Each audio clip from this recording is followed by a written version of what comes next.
Have you been searching for that next level upgrade? Ready to invest into something that is in it for the long haul? Well, look no further than the composited innovations provided by Prime. These customly crafted pieces are handmade by former Jason Johnson Racing car chief and Prime owner-operator Clyde Cadiff. Prime Composite Innovations is located centrally in Missouri and is looking to provide that big-time performance at a fraction of that big-time price. For additional information, visit prime-composites.com today to see what they have to offer, as well as their stable of current full-time drivers that trust Prime with their ride. For the future of innovations, with the properly composited type, you can depend, move forward, and rely on Prime.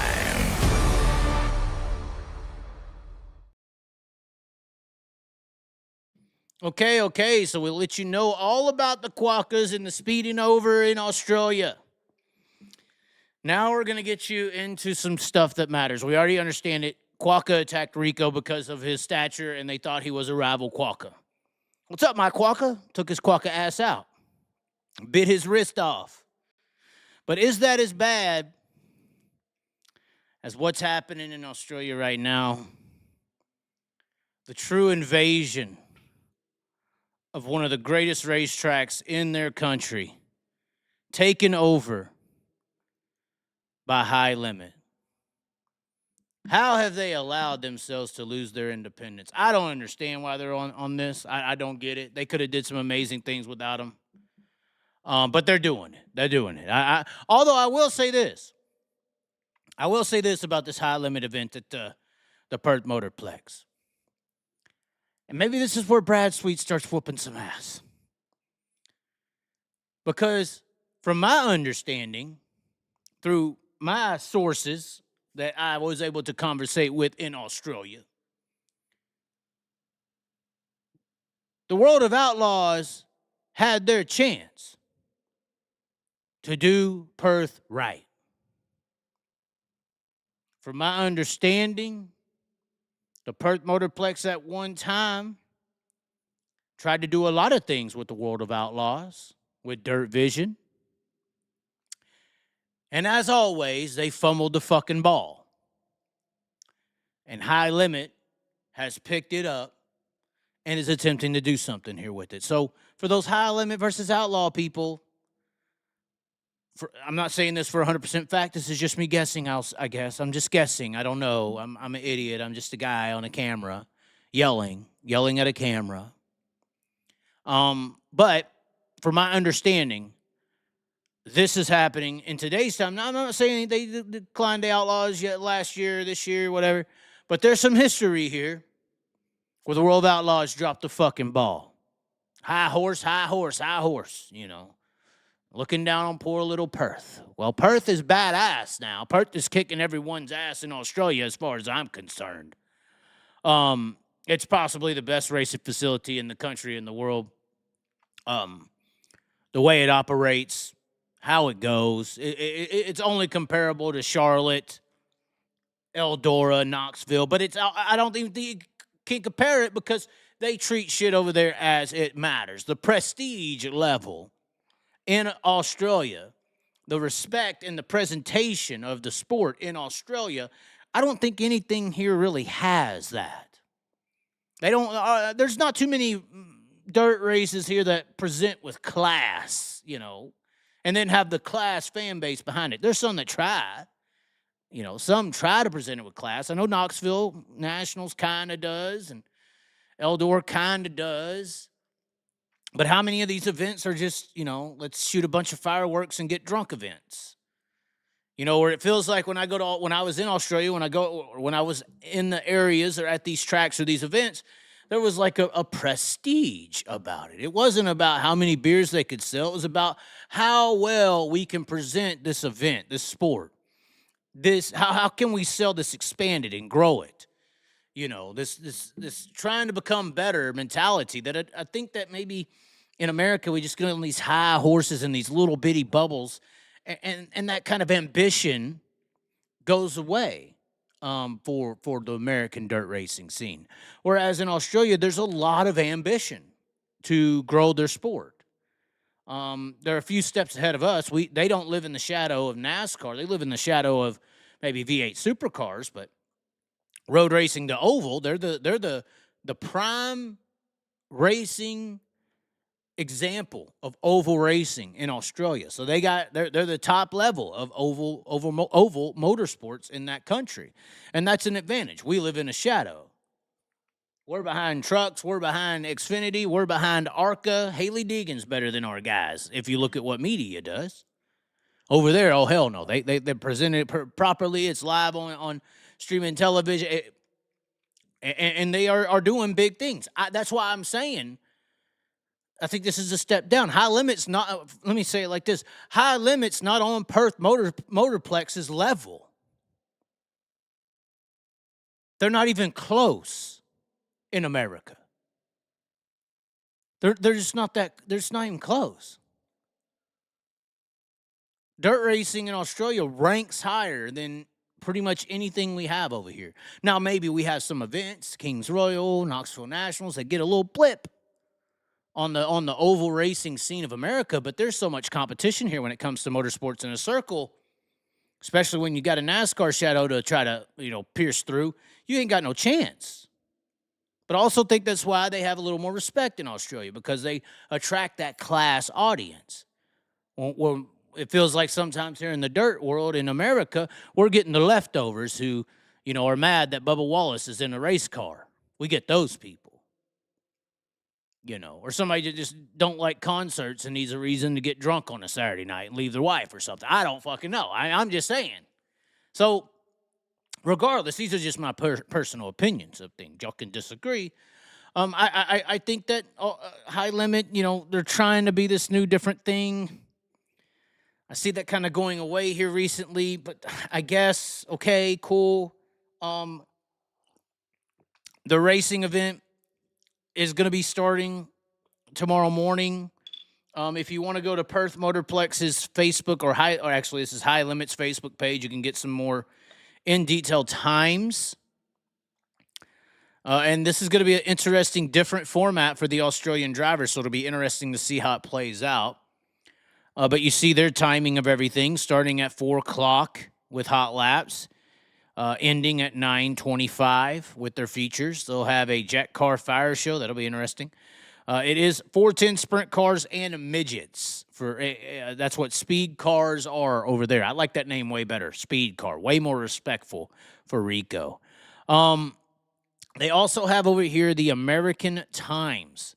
So for the Americans, and ours is going to be live on Flows. Theirs is going to be on 7+, which I'm sure it's going to be just a cross feed. But we will have this event live on Flow, and this is the times that is going to be displayed. You see Eastern there. Hot laps 4:30, features 8 a.m. So you see the Central 1 hour earlier. See the Mountain 1 hour earlier. West Coast, you may be able to, push through it and easily get that 5 a.m. features in. You never know. It is dirt racing, but they try to be very, very methodical in putting out their racing events. And it's just, like I said, it's class. It's got its strategy down on how they present it, how they put it through. Usually this stuff is on time all the time. So these times, I'm pretty sure, will stay 100% accurate. So if you want to watch these races, this is going to be your tentative style of time frames as to when these races are going to be taking place. So it's going to be very interesting to see how this actually goes through. I don't know if it'll carry that same prestige. I feel like Maddington Toyota, their sprint car series over there, does just as good of a job, if not a better job, of presenting their sprint car brand. So, I mean, you could have made Maddington Toyota sprint cars just as big as High Limit in a year and a half, 2 years, if you started putting on big premier events. I just don't see High Limit on the same prestigious base level as Australian sprint car racing, especially if you're just considering the country itself. You're trying to expand the brand, this is kind of a cross promotion and brand expenditure. then it makes sense, which that's probably more so the relevancy here. A lot of people trying to be a big deal in Australia. This is 25 years of Perth. You know, they're on this trajectory upward, obviously getting a lot of attention over the last few years, especially last year in particular. And this kind of cross-branding exposure situation definitely going to make High Limit get some relevancy in Australia, and definitely going to make Perth Motorplex a little bit more prevalent, a little bit more, although I feel like the word Perth had became kind of Americanized just because of all the stuff that happened last year there with all the racing. So I guess it's good. I guess it's not bad. I know a few people have been reaching out to me and saying, well, Chaz, your Americans are getting their ass whooped. They did have a Boxing Day event last night. This was the event results. Dane Kingshot and Callum Williamson, not officially teammates, although they look like the red and blue cars. Dane Kingshot in a red-looking, kind of Mobile One-looking machine. Callum Williamson's traditional blue with a little red on the car. Then you see Brock Zerfoss as the highest finishing American driver. Luke Oilfield in fourth. That is hopefully going to be really consistent. I like Luke a lot. Taylor Milling. James McFadden is over there racing. He's in sixth. Jock Goodyear in seventh. Andrew Priolo in eighth. Gio Selzy and Justin Whittall rounding out the top 10. Like I said earlier in the show, Rico and Sweet were not involved in this event. Gio Selzy, I believe, started 16th or 18th. I think Gio Selzy is going to technically be the hitter you have to worry about, even above Brad Sweet, even above Kyle Larson, unless their vehicles. I know that equipment matters a lot over there.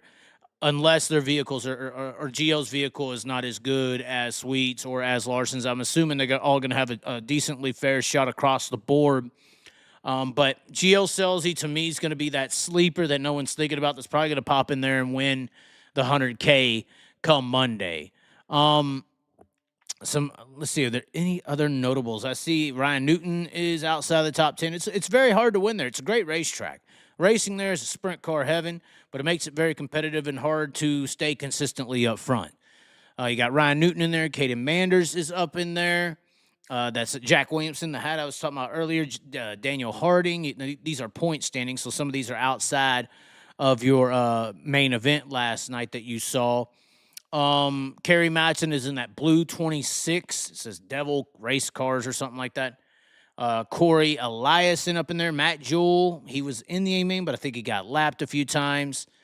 And that's looking like the extent of it. But we know Brad Sweet's being added to this list. I believe Tyler Courtney's getting added to this list.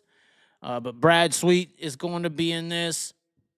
And of course, Kyle Larson. That's going to mix up the top of the food chain here. It's definitely going to make it very, very interesting. I know some of these pictures y'all been seeing come out of the woodworks over the last couple of days. And this is the guy who puts them together on his Facebook page. Richard Hathaway Photography. I've been seeing a bunch of photos. He's the one that took the pictures of Kyle Larson's race car. He's one of the best pictures there in the western part of Australia. He's done some trips over here to America. Obviously, you see here at the top, he's got the 4 wide. That looks like it's from 2023 at Williams Grove across the bridge. So check him out, Richard Hathaway Photography on Facebook. Now, unfortunately, ladies and gentlemen, for American, back to Prestige, they have a cone in Australia. That is the cone, and it's a RC cone called Coney. They just broke that out this year. Just broke it out this year. And you'll see it. It'll be running up and down the racetrack. They ain't going to have a rope tied to the cone and bringing it in. The cone on the racetrack is a remote control cone. Back to class and respect, ladies and gentlemen. Why didn't we think of that first? I'm curious on your response to what's going to actually happen at Perth. What do y'all think here? Let's see here. What's going on? Why can't I scroll all the way down? I live 5 minutes from the Motorplex, and there's plenty of fireworks, so oh shit. Gio crashed in qualifying, so he was behind the 8 ball all night. There you go. 40 kph, 25 over the limit, then your vehicle is impounded. Definitely no 11. Okay. That is their favorite driver. Is about to hit the cone. They can nudge the cone out of the way. I don't know how that matters. Rico looks like a mini Ross Chastain. Oh, my God, you assholes. I got pulled over just for being Aboriginal. I clicked my way out of it, though. Wow. Congratulations on being Aboriginal. Although I think there's some extremism going on over there. It's crazy. I don't know. When it comes to Aboriginals or any native deal, I think there needs to be respect for things that are done wrong. But at the same time, it's like I'm sure just like Aboriginal native tribes in Australia, very similar to the native tribes of America, even though I believe the Aboriginals is the world's oldest tribe, so very historical. But there was like sub-tribes within, for instance, the Native Americans, and it's like they all had their territories like Cherokee, Wallachie, and all these keys. My question is like, we obviously came in and kicked everybody's ass, right, and killed and pillaged or whatever.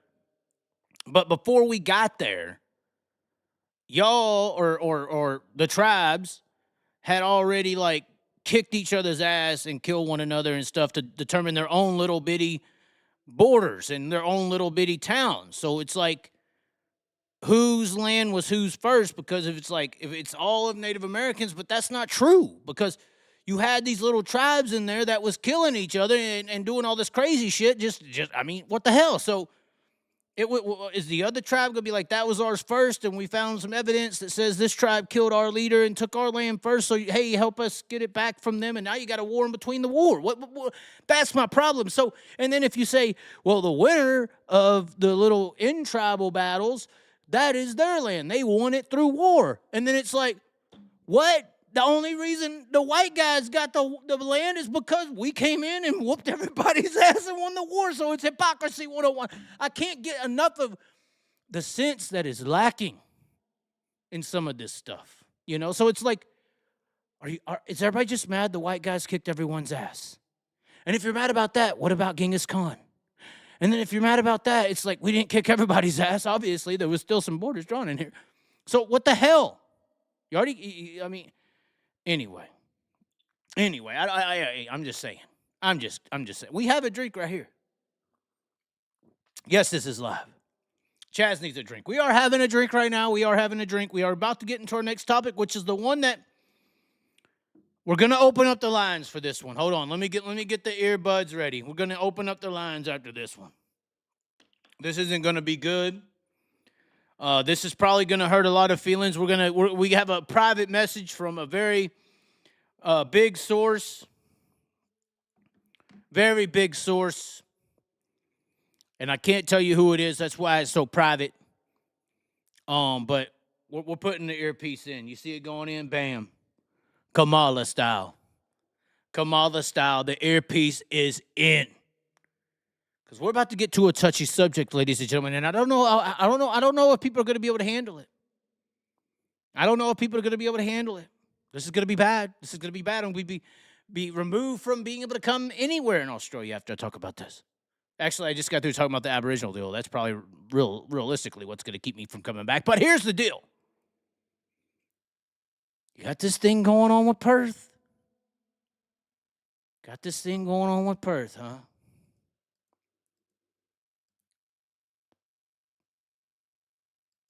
It's just all nice. You got your formats. They're going to have heat races and main events just like everyone else in America. They don't do that in Australia. They got 2 dashes and all this crap. It's going to be new for the Australian audience. Monday, 100,000 finale. They're going to have the top 4 locked in. And then they're going to have a 35-lap main event, 10,000 or 100,000 to win, 2,000 to start. You had Sprint Car Hard on or Hub. Sprint Car Hub, I'm just messing with you. Great guy. Really great guy. Puts in a lot of work. Sprint Car Hub puts the payouts of what the Saturday, Sunday, and Monday payout is going to be. 12.5 to win, 500 to start, Saturday and Sunday. $100,000 to win, $2,000 to start on Monday, which Monday is just a weird day. It's going to be Monday night for them, Monday morning for us. Let's just see that USD to AUD conversion rate. So the American dollar is 0.61 cents higher in grade. So $100,000 in Australian USD makes this event a $62,200 40-cent main event to win. So for those who are curious, it is $100,000 in the Australian dollar. Since it's not Bitcoin, where's our Bitcoin guy? He'd be like, well, if they were paying Bitcoin, it would go up in value. But I'm just saying, at the U.S. dollar rate, $100,000 in the Australian dollar is $62,000 in the American dollar. So for those who want to know how this all equates out, the $12,500 is a $7,000 to win main event Saturday and Sunday. That kind of sounds sad, but this is just what it is. The $500 to start Saturday, Sunday is $311. Damn, I shouldn't have done this. I'm making y'all look bad over there. $311 to start a 410 main event. Although I will say their money is way prettier than ours, and it's like this unrippable plastic dollar. It's really nice. You'd think the value should be flip-flopped here, honestly, with how quality made their money is. Let's see, the $2,000 to start on Monday is $1,200 to start. Typical World of Outlaw, $10,000 to win, $1,200 to start. I believe it's up to 14 now. I'd have to look into that. But yeah, the main point here is the $100,000 is $62,000 USD to win. So hopefully an Australian wins it. Hopefully an Australian does win it. But meanwhile, while Perth has this going on, there's something else happening. There's something else happening. And it seems like it's the closest thing they have to High Limit versus the World of Outlaws in Australia. The other guys. The Down Under Disagreement, we called it here. Speedweek versus High Limit. And of course, we're talking about the Brandit, or is it Brandt? I'm not sure. I don't want to say it wrong.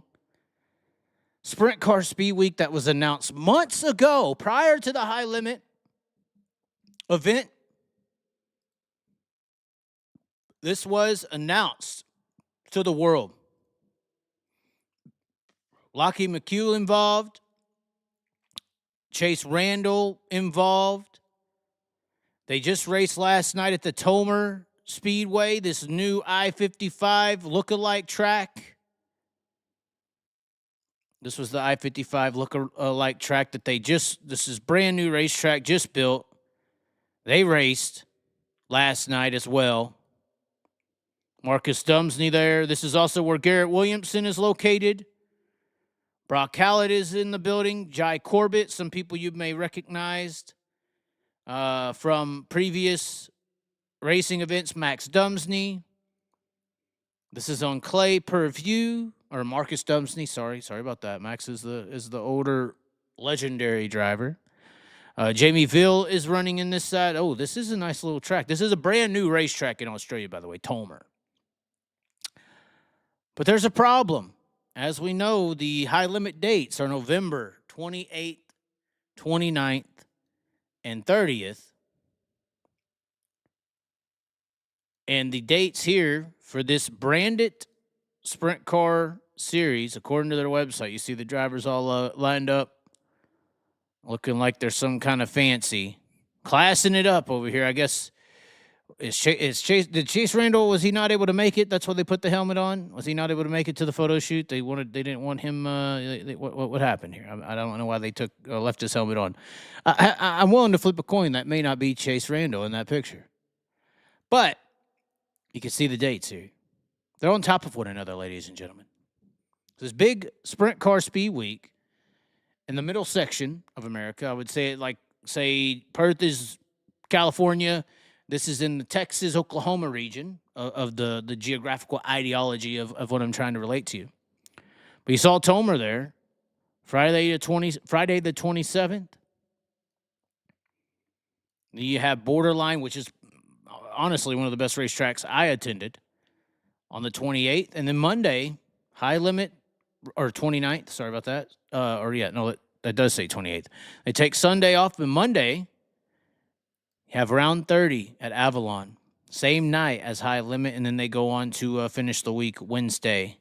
So this is a speed week that was announced that was supposed to bring all of Australia together and have this week. We've seen Wade Ondra at the helm doing some of the nice, I will say very nice, work around this scenario, trying to make this branded sprint car speed week a big deal. I don't know why Goodnose there. That I don't know why that's not really a premium name. Randall Williamson. I don't know how Goodnow got there. I don't know. But regardless, you got Chase Randall there. You got Garrett Williamson there. Two premier sprint car drivers. I mean, hey, good guy, good no. I mean, he's a good guy. But as far as driving, good no. I mean, I don't know how I'm going to say that without sounding mean. This is my opinion. But looks like Bagooski's on the broadcasting. I mean, look at all this news that's coming out. But regardless, Perth comes out and throws the High Limit dates right on top of this speed week. Now, I've heard several disagreements on this scenario. One side, the two sides that I have gathered. One side says speed week was scheduled and done months ahead of this High Limit at Perth bullshit. And the other side says Kwinana, or whatever this beach is where the Perth is located, that area of the country has had a big show this time of the year for 30 years. This is WA racing history. That this is the weekend when WA has their biggest show of the year. That's what somebody said. That's what they told me. That's what they're bitching about. That's what they're saying. These are the two sides, but this is a real split. This is not like, this isn't, okay, it's not a split, but it kind of is. The lack of premium teams, I'm sure.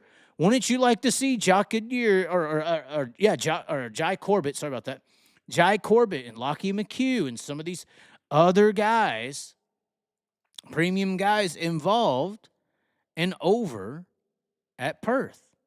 You know, this is taking some pretty good drivers. I mean, let's see here. What's the standings got? We got some guys in these standings that aren't bad at all. I mean, I just said Jamie Ville, Brock Howlett, that's a premier champion. Rusty Hickman, Luke Dillon, Garrett Williamson, Sutherland, Tate Frost, Jai Corbett. I mean, this is a list. Look, there's 53 cars at this deal. Jordan Charge right there. So this has got some really good cars in it. Grant Anderson. I mean, this ain't no like blah blah event. So for these two races to kind of go up against one another is just, so it's not rubbing some people the right way. It's just not rubbing some people the right way. And that's where I got my upset Aussie. And he has some comments, this upset Aussie. He's got some comments on not only this Perth versus Speed Week situation, but he's got some comments on the Rico American Racers situation. This is some comments before we get into the lines. We have a commenter that wants to call in. I'm going to call him here in just a second. After I read these messages, I wanted to know more about this situation. I said, what's the deal with Speed Week versus Perth? Is anything true about it? Speed Week has been organized between the 5 tracks and promoters. Perth just dropped them on their heads out of the blue with High Limit. Merry Christmas, Chaz. I said, but I was told that this weekend has always been a huge event weekend in WA for 30 years' time. This is what I said. Not 100,000 to win and bring in High Limit. No one communicates anymore, all for themselves. We have low fields at the moment. This continues. This is where he talks about the driver scenario, this mad Aussie here. Rico's out now with this is after Rico announced. Rico is out now with a wrist injury. Nothing on how it happened. And Macedo is still in OZ, Australia, but flaunting his big truck given to him by Dyson. I kind of smell a rat in some respects. I said, what you mean? Someone not paying them something promised and they're backing out or what? Who knows? Doesn't add up, mate. Rico's injury out of nowhere, and Carson's still in Australia, but living it up. We Aussies need to get smarter. I think we get used up a lot. I feel sorry for the fans, Chaz. I said, well, I'm the sponge of all sponges. That they always, of course, the rich people always make fun of me. So no way I can say anything about it. He said, I know, but don't you think it stinks a little? And then this was the hammer. He was talking about the scheduling. I said, so it screws both sides in a way. He said it does. It basically ensures that the drivers had to make a choice. Perth, Speedweek, Sydney, or Queensland. Mainly Perth or Speedweek. I said, what the fuck? Egos really destroying each other that much to impress the American audience? He said, not sure. We Aussies carry on too much about USA drivers. We have drivers to match them and should be giving our young drivers the cars the USA drivers are taking up. No USA driver has finished in the top 3 so far in Speed Week, which not the Perth, because obviously Brock Zerfoss did, but over there at Wade Andrersdale. And the USA drivers are just using us, really, as holiday fodder. Wow. So these Australians, they're starting to get attuned to the situation. They're starting to get attuned to the situation. They're not letting, like I said, I thought Perth could be bigger than, no. We got to get down under disagreement. What's going on here? We do have a caller. Oh, my. We do have a caller. Oh, my. We got to give him a call right now. Hold on. We're lining them up. What's the chat got to say? The down under disagreement. The battle of speed. Oh, fuck. We're about to get this caller in here. Oh, here it comes. Oh, no. This is going to be from the WA perspective, I feel like. Oh, wait. Hopefully I typed that in. Oh, 2159. Oh, shit. Here it goes. What are the chattars saying? Oh, my. Yes, Perth is on the opposite side of the country. Okay. Is this Outback Andy? Yes, it is, Chaz. Okay. So, we were just on the topic. Somebody says Speed Week has been scheduled for months and months, and High Limit and Perth just drops it in their face. Is that right? Bullshit. What? Absolute bullshit. Why is that absolute bullshit? This is what everyone is saying. Wade Oranger knows better. Wade worked at Claremont Speedway, which was the speedway in Perth, which was the oldest speedway in the world, before Kwinana came along and before she showground at Claremont, which is near the coast there, halfway between Fremantle and Perth. You know where it's at, Chaz. Always back. I started racing in 1974. From the 70s, we've had Bob Crossell sprint car tours that started on Boxing Day and went through to about January 10th. That has always been the case. It's always been the case at Kwinana that has been a traditional race time in Perth, right? So unfortunately, Perth now gets robbed because they've got this premium event. They had it last year, Chaz. You were there for Speed Week last year. I wasn't. You know what I mean? I wasn't there. I covered it. But and you were in went. the country. Well, we were. Yeah, it was. That's Everybody right. was paying attention to it at that point of the year.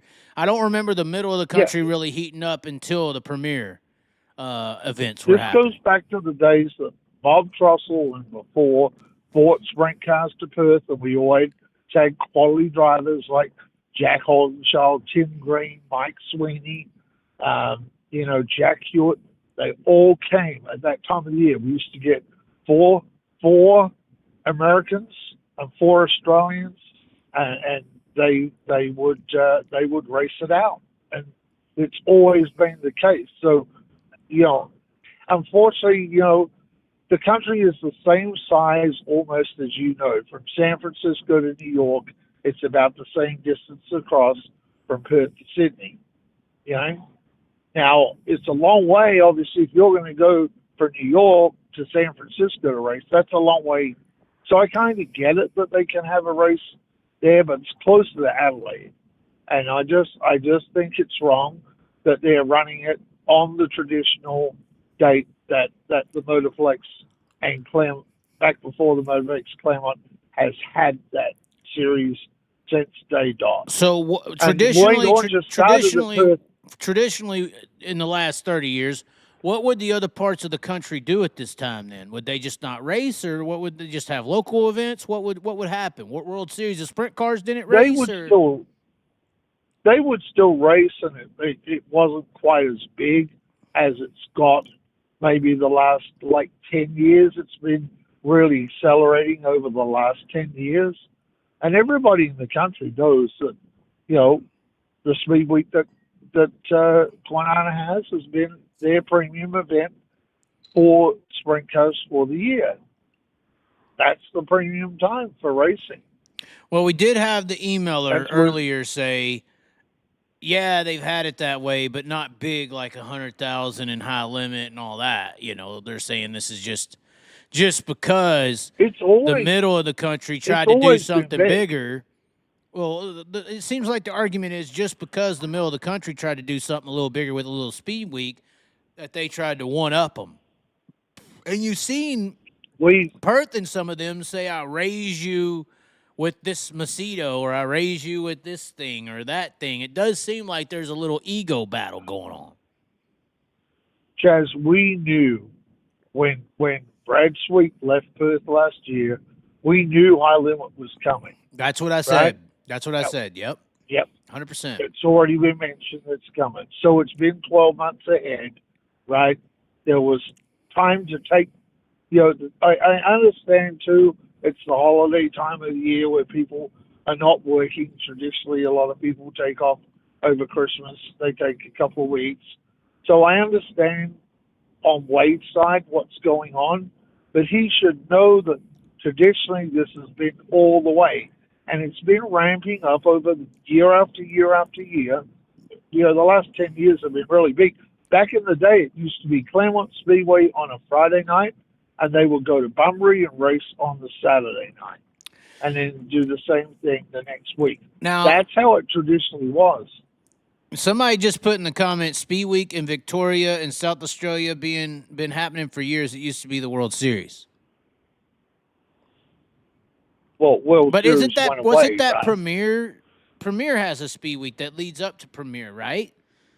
So that's traditionally the Speed Week that goes through Victoria and South Australia. That's what I went to last year.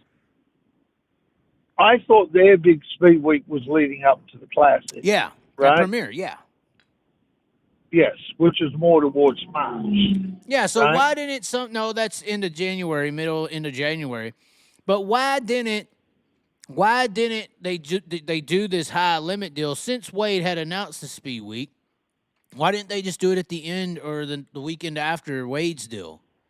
Because there is going to be a little bit of a gap here at the end of this weekend to the Classic. There's going to be a decent gap of nothing. Why not work together? In a way, do you think? Right? Why should Perth push off what they've been doing since day dot? They used to bring them in starting on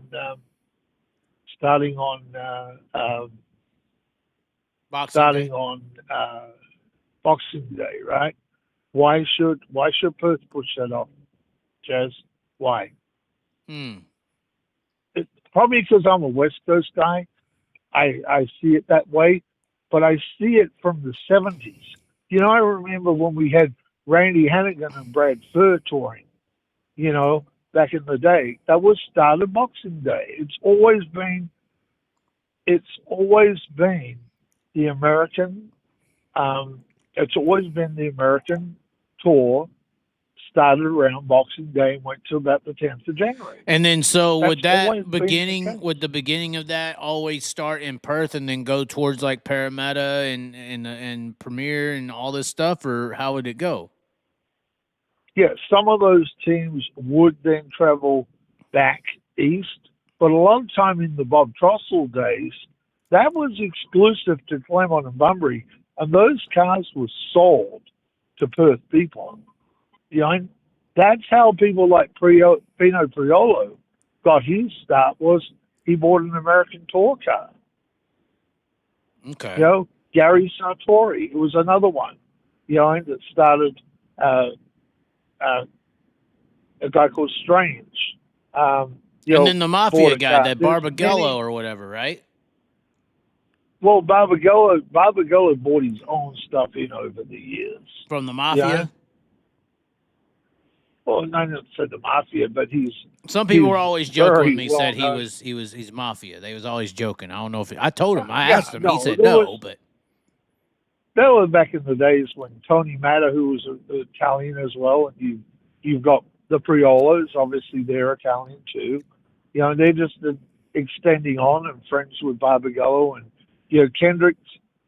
All the Kendrick cars that had good drivers race for them. Sharon Marriott. and then what's Ron the guy at Pritchie the won transportation titles. country or company?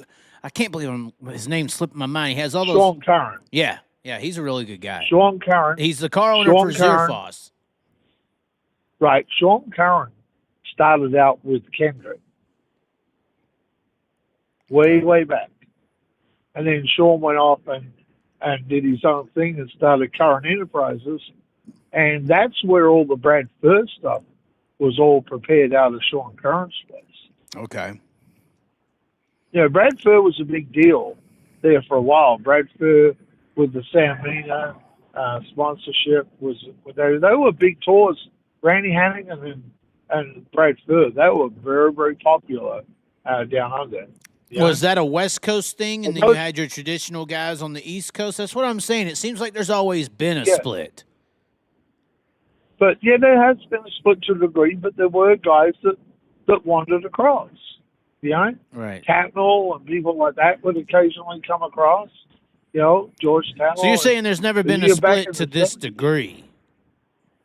Not to this degree, no. It's just because, High Limit selected Perth first, I guess. But why wouldn't, if you're High Limit, right, why wouldn't you have the most progressive and most up-to-date race track probably in the world? Why would you not want to open your overseas series at Kwinana? I don't know why they did that. Why did they stay there? Would be my question. Why is this not a High Limit International that start like kind of? I even said this last year. I said I think High Limit should come in and and have a series that's sort of like World Series, and just kind of do a national tour. What if they started out at Perth, then went to Tolmer, and then went to the SA Victoria tracks, and then went to Sydney and Queensland and called it a done deal? Why not? Why did that not happen? Okay.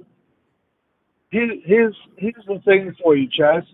Look at High Limit. They started the year before with just a weekday series. Then they evolved into a full series. This, I believe, is the test, and I believe that I wouldn't be surprised to see maybe 3 to 5 round series that becomes like the old, just a mini version of the old World Series sprint cars. But why? I think this is well, you up think to- they would have at least tested Bunbury if that was the future. I think business-wise, here's the problem. And the drivers and everybody's starting to experience this. The money. The money's the issue. I You can't go into I another think country and operate a business to the degree that High Limit would if they were to extend to that degree. I mean, it would take a lot of work, wouldn't it? I'm surprised. I mean, just to go over there and work with the work visa is like $400, $500 to even think about. What if you're trying to move money to this degree? You know, an Australian But government's hard to I deal think- with to begin with. So, I mean, that would be a huge undertaking. I think there's a little special agreement in that area because there's a lot of gray areas, obviously, when it comes to taxes and all this stuff and international taxing and business sense. I think there's a little agreement between Perth and High Limit to where potentially this is just like a logo usage situation to kind of push off the expenditure and the tax and labeling and all that. And I think that's why it's High Limit International and not High Limit Racing International, because that's a trademark. I think this is the test, and this is Carl Larson coming in with Brad Sweet this year, and Carl getting a taste of it. And I'm pretty sure that if it all goes the way I think it's going to go, I would go as far as saying that this will become a mini series next year. I don't know. It seems like I don't Perth. necessarily. Go ahead. I don't necessarily think that every race is going to pay $100,000, right? But what I do think is that one race will pay $100,000 and the others might pay like 25. Right. Or have the first one that starts at Perth but pay 100. And then the last one, and the last one that ends at Sydney, which is what this should have been from the beginning, pays 100. And then all the races in between pay 15 or 10 or whatever, you know. Well, that might happen, but I think to stretch it past 5 races, and this is not speaking for Brad Sweet or Carl Larson. I think 5 would be what they would be aiming for eventually, to get and it may grow over the years. But hey, look, the money's pretty good out there right now. Jake Angioni picked up $5,000 for the win in Graham Jones Speed Car the other night. Yeah, they're paying big money. The only question is, and maybe this has happened here. Obviously, Flow Racing aligned with High Limit here. The other guys is Clay Per View. So, you know, it's 7+ on the WA side. It seems like it's almost like a little Flow Dirt Vision battle. When you look at Flow versus Dirt Vision in America, you see this big corporate conglomerate versus the most successful small business version, which would be Dirt Vision in the dirt streaming world, versus Flow Racing, which is Flow Sports, which is the Walmart. And over there, you kind of have the similar situation, although it's very segmented, obviously. 7+ is this little bitty area with WA. They did do the premiere of the Classic last year in collaboration with Clay Per View, I believe, for the American audience. But everything else is kind of Clay Per View outside of it. So which is their like Dirt Vision, their best successful dirt broadcasting company they have in the streaming areas.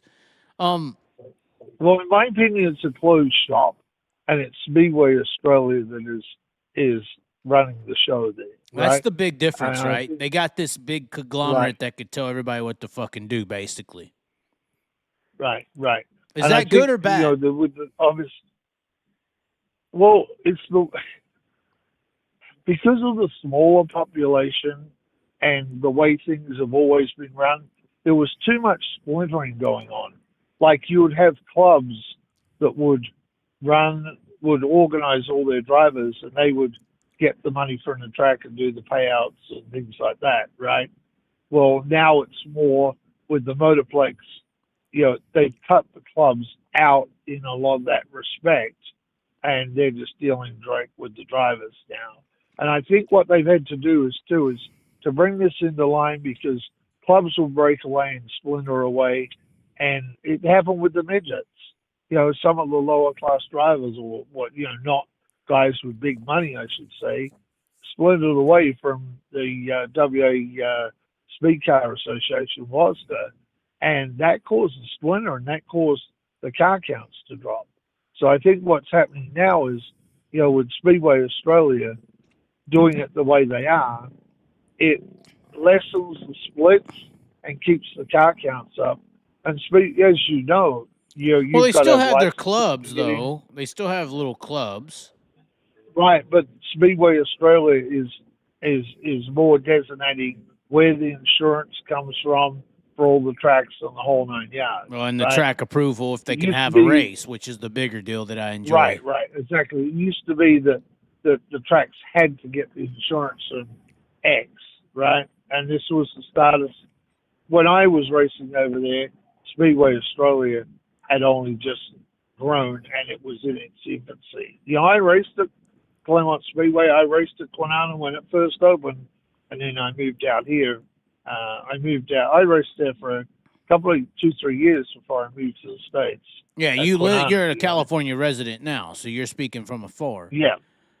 Can you explain to the audience? Yeah. I'm gonna pee real quick. I got you in my ear, but can you explain to the audience what Speedway Australia basically is, and then do you think America should have and Donnie Schatz thinks this is true. I think it's true. Do you think America should have a Speedway Australia in place? I'll be right back, but keep talking. Respond to that question. What is it? Describe what it is to the people who don't know, and then do you think we should have it? You may not even be done with describing what it is because it's a lot. Every race car driver in Australia has to have a medical for starters. You have to have a medical before the start of the season. Every driver has to be a member of Speedway Australia.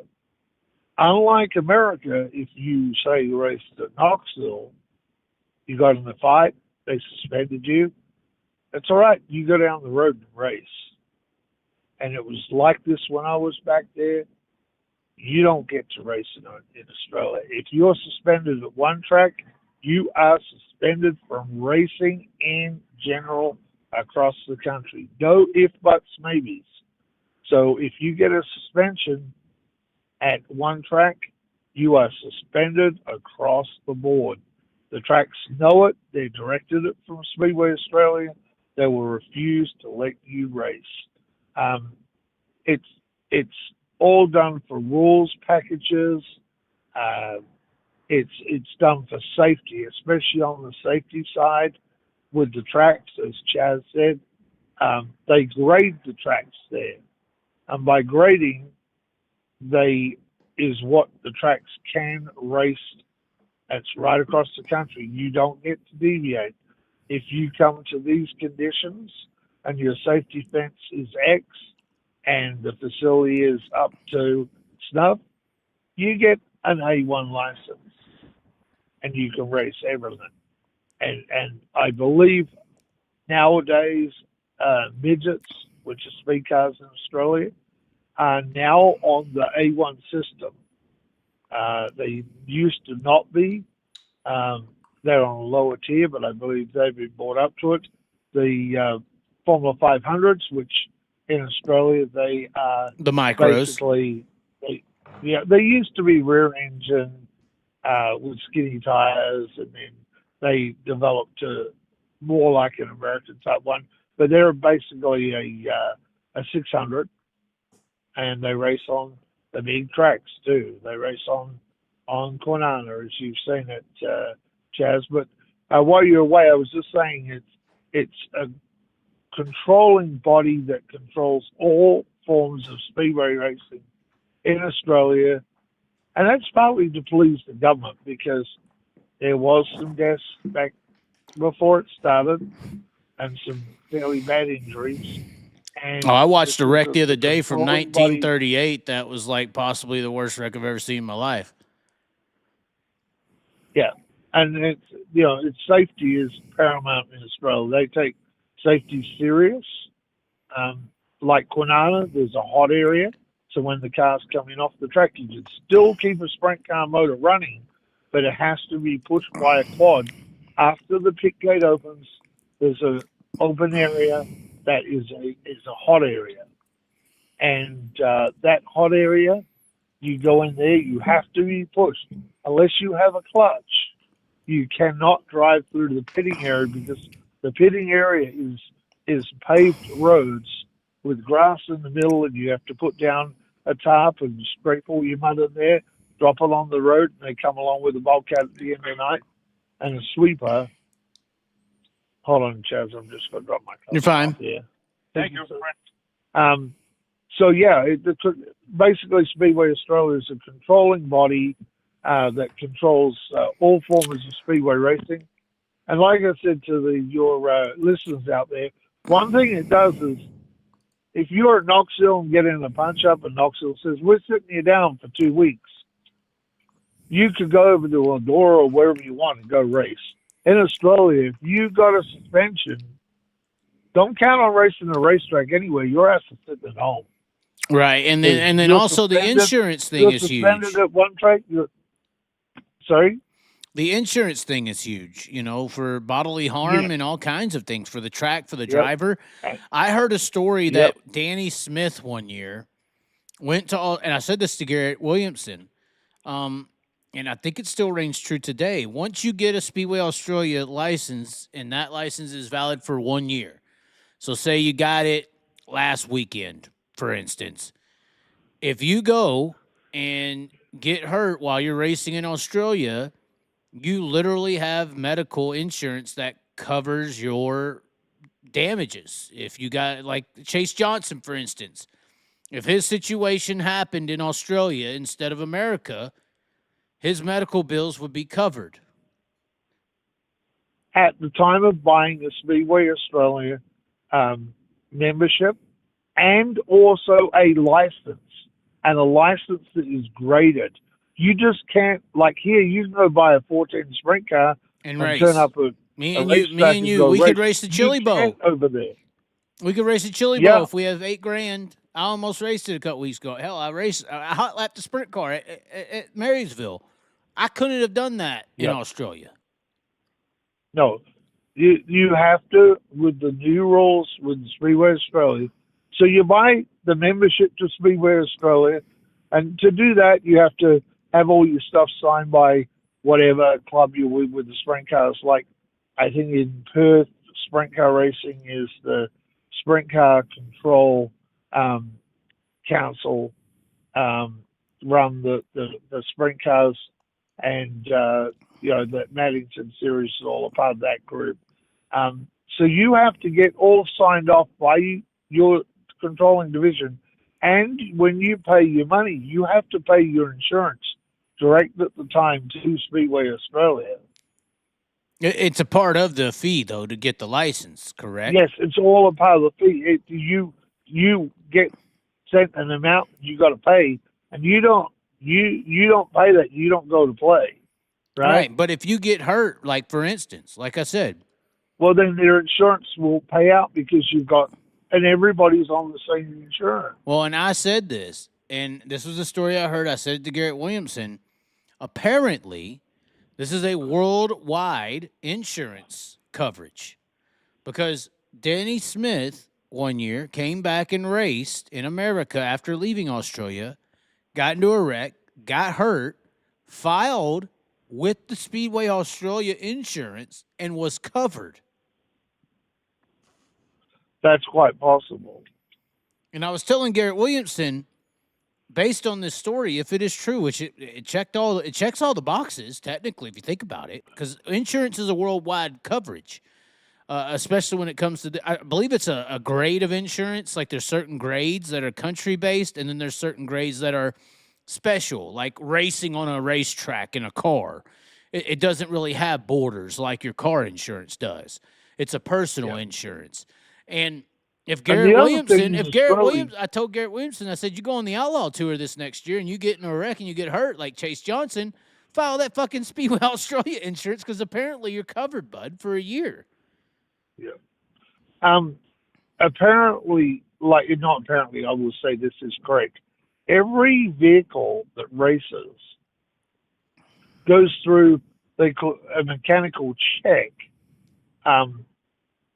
Back in the 70s when I raced junior sedan cars, we had they called it machine examining. They would jack up and check your wheel bearings on the front and back. We used to have to do a rolling stop for the brakes. They would go through and check the cage, make sure that was the specification. They check your seatbelt mountings, and back in the day we had half seats with headrests, so make sure your headrest was adequate. They check your helmet, the race suit, arm restraints. Back in the day, obviously, we didn't have HUNS devices, but they would check your window net to make sure your window net would go up. If it wasn't a fix, back in the day when I first started racing, it was a piece of metal mesh that was actually welded into the cars or bolted in. That was way back in the early 70s. But they don't seem to get as many injuries in Australia. I think a lot of this is to do with enforcement of rules to make sure, and so as you were there, safety is paramount, right? So they have. It is over there. It is over there. It ain't over here, but it is over there. No, but I think that's where this whole thing that you're on about. I think respect. It comes even back to the start of it when you have to go through a vehicle inspection every race, and then if you get in a fairly big wreck, they may come back and re-inspect that car again, before it goes out second time. Right. They got bars and certain things that are legal and certain things that aren't. Like, that's the deal I learned at the Triple X place. They have an Australian sprint car chassis because there's certain rules that have to be met in Australia that you don't have to have in America. Like the bar under the seat. There's a bar clearance under the seat in Australia that has to be met, or you can't race for the Chase Johnson situation. Well, that comes because back in the day, they had some sprint cars that whacked the aluminum seat and caused injury to drivers. Well, and so there's also like the fencing, like Gimpy. I don't even want to talk about Gimpy. That's a hell of a track. I got some videos that are coming out with some visits to Gimpy and stuff that I couldn't get edited. But fencing, I'm going to pull it up. I probably shouldn't show this. I saw it on Snapchat, a horrible Snapchat group with some outlaw cart people from California. Brian Hubert's, a couple other guys. But there was a wreck in Australia that I saw from 1938. Oh, what's this? And it is bad. Let me tell you a story, Chaz. Hold on. I need you to see this. I don't know if you could see what's on your screen. But hold on, let's see. We got the chat going right now. We'll put the chat graphic up. Look at this. This is kind of why they have fencing laws and rules and dates. In America, something like this happens, and they're like, who cares? It's my right to stand in harm's way. Who cares that this track don't have a proper fence? It's my right to get into these race cars and drive on a sketchy racetrack. That's how the Americans think. Or in Australia, they're like, fuck you. You can't get into this race car unless you meet these medical requirements. You can't have a racetrack unless you meet these safety requirements. We just have this weird kind of, if you want to put yourself in harm's way, you should be able to. Why is that? Do you know what I mean, Andy? Yeah, I know. I would just say, back in the 70s, trust me, I saw Speedway from 1974, and I seen mass up and dirt behind, and they had a car flip and go over the top and kill people in turn one. That track there. But this is why Speedway Australia is there. Now, look at you've been to Tulare Chaz. Mhm. Kalari's like one of the premium tracks on the West Coast. That would not run sprint cars in Australia with that open gate going down into turn one. You know, that would not fly in Australia. You would not get to run sprint cars on that track. No, it was. I've said this to plenty of people. I said I said it to Callum when he was in PA. Although Callum hates me now, but I said to him, I said, what track here in Pennsylvania would be approved by Speedway Australia to race on? I don't think, maybe Baps. Port Royal has an opening off of 4 where the cars come on the track. That's illegal. If you have an opening in the wall and no fencing, you can't have a sprint car race. Yeah. The track has to be fully enclosed, fencing and walls. That's the and first Claremont thing. And Bunbury were like that. Back from the days, way back. Right. That's a standard. Yeah. There's probably what I would say. There's probably, let's see. I think Eldora would meet the standard. I think Charlotte. I think Knoxville would meet the standard. I-55 would meet the standard. Outside of that, I don't know what tracks would meet the Australian standards to host a sprint car race. I don't know. I can't. How many tracks are fully enclosed with the wall and a fence? Seriously. Right. And don't get spectators. We don't have spectators. Even Parramatta in Sydney, that was, the track before Sydney Speedway. They had incidences where cars went in the crowd and there were problems, right? I think there was some deaths and a bunch of injuries for cars did get into the fans. Well, with the new tracks that they have and the new rules in Australia now, a sprint car would have to do a really big crash to get over. Look at Kwinana. And Kwinana, they don't have fans in the corners. The fans are all on the straights. And that was also done because at Claremont Speedway, Ron Ricky rode a wheel one night and ended up on Volkswagen's car in the pit area. Right. Right. Okay, question. We had this Australian guy send me some emails or send me some messages. I sent it to my email so I could read it without exposing his name. And this is a very prevalent guy in Australia. I'm not going to say who it is, but he's saying there's some bullshit with Rico and Macedo being out. He also thinks that Australians are stupid. They care too much about the USA drivers coming over. He says they have too many drivers that are good, and those drivers should be in the cars that the drivers from the USA are taking over. And the USA drivers are basically just using them for a holiday. And even if Rico and Macedo got injured doing something stupid, that's more evidence as to why they don't take their sport or their country or the racing over there seriously at all, and it's a waste of time for Australia to be begging. I'm going to exclude one team from that. Wait, you agree? The team that Macedo. No, not necessarily. But like Jason Pride is running a second car for Carl Larson, right? Okay. So that's not really taking the drive away. That's really not taking the drive away from someone.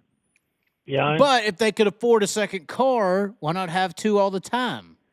That would be still the argument.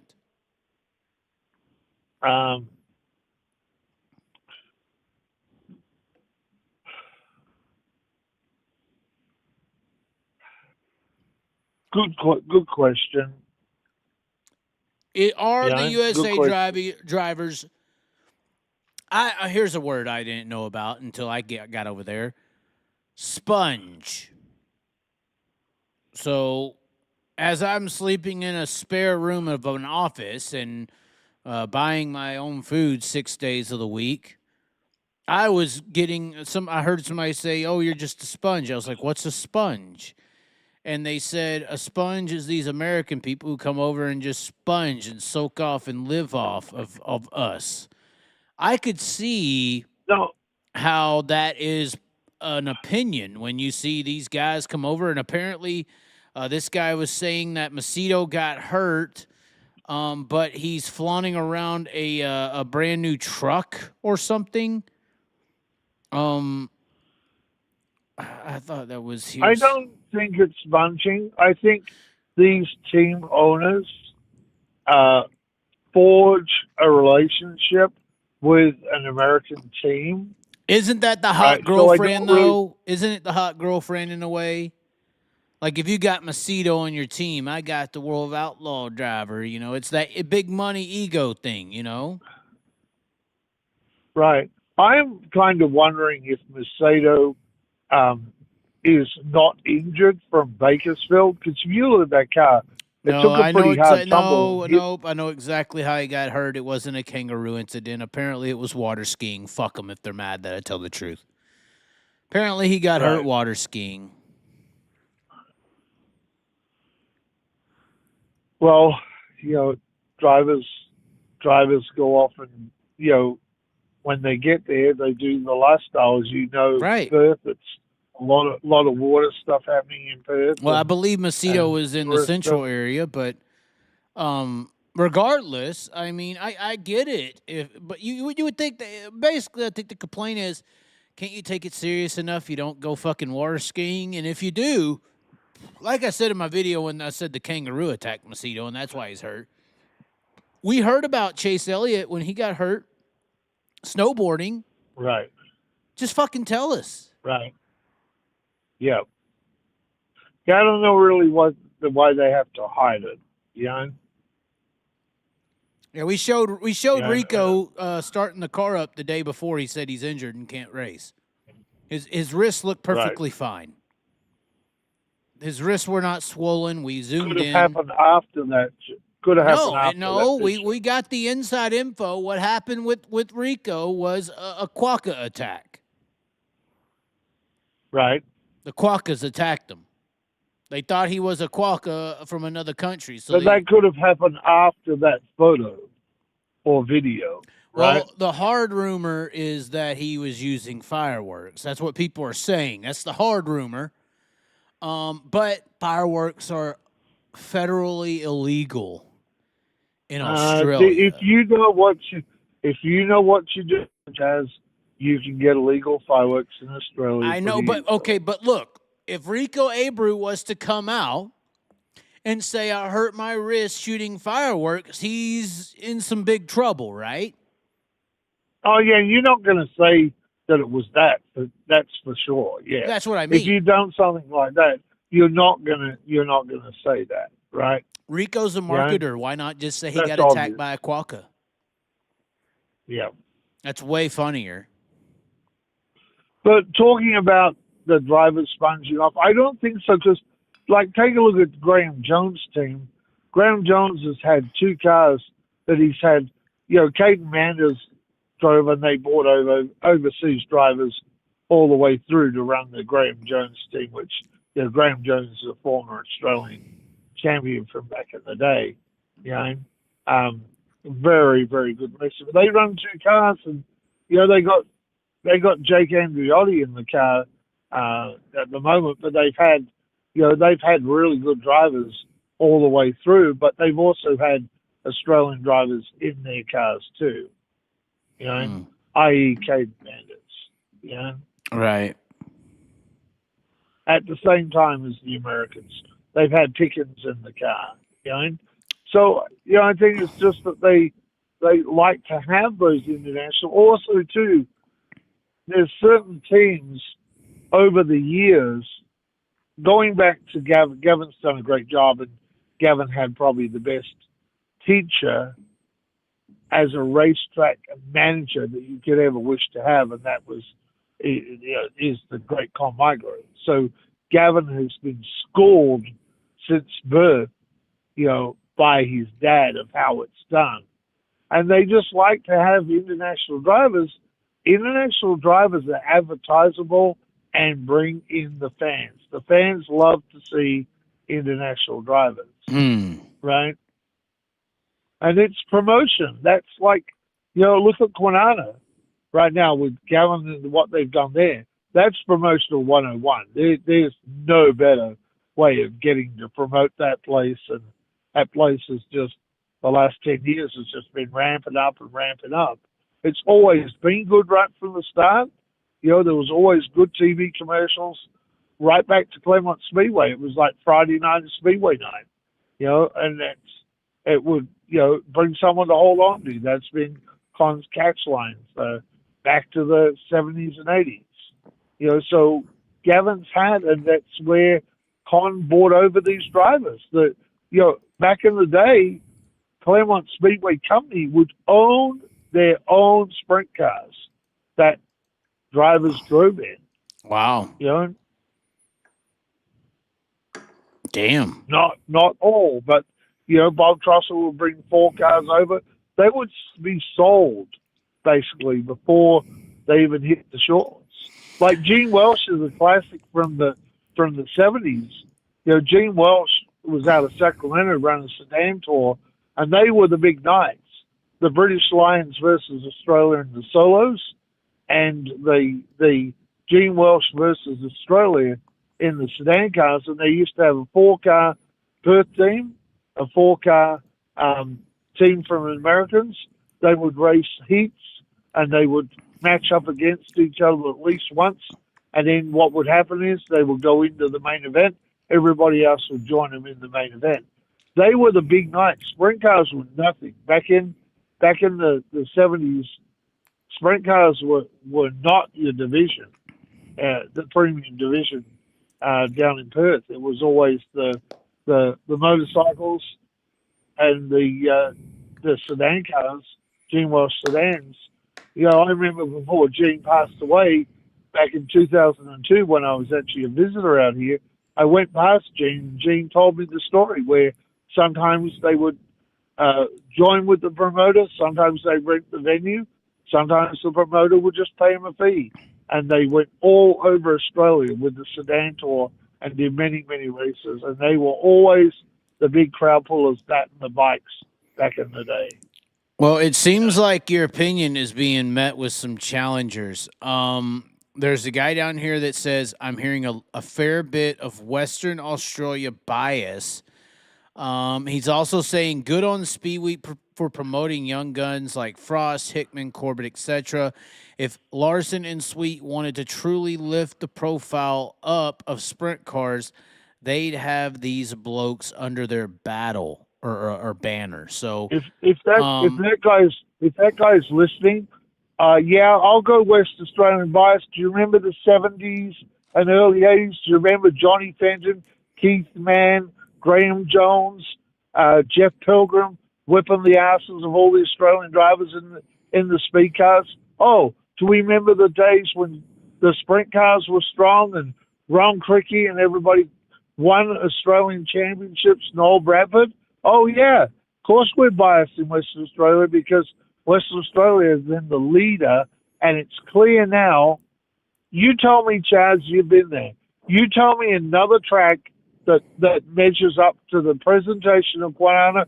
It's got asphalt lanes now on the back stretch and the front stretch for push-off. Thanks to merger. Tell me what track can present like that. Tell me what one can present like that. The John Day fucking Utes. Yes, and the John Day Utes. John Day passed away, and those guys are owning the Utes. They get out sponsorship, and people are funding it.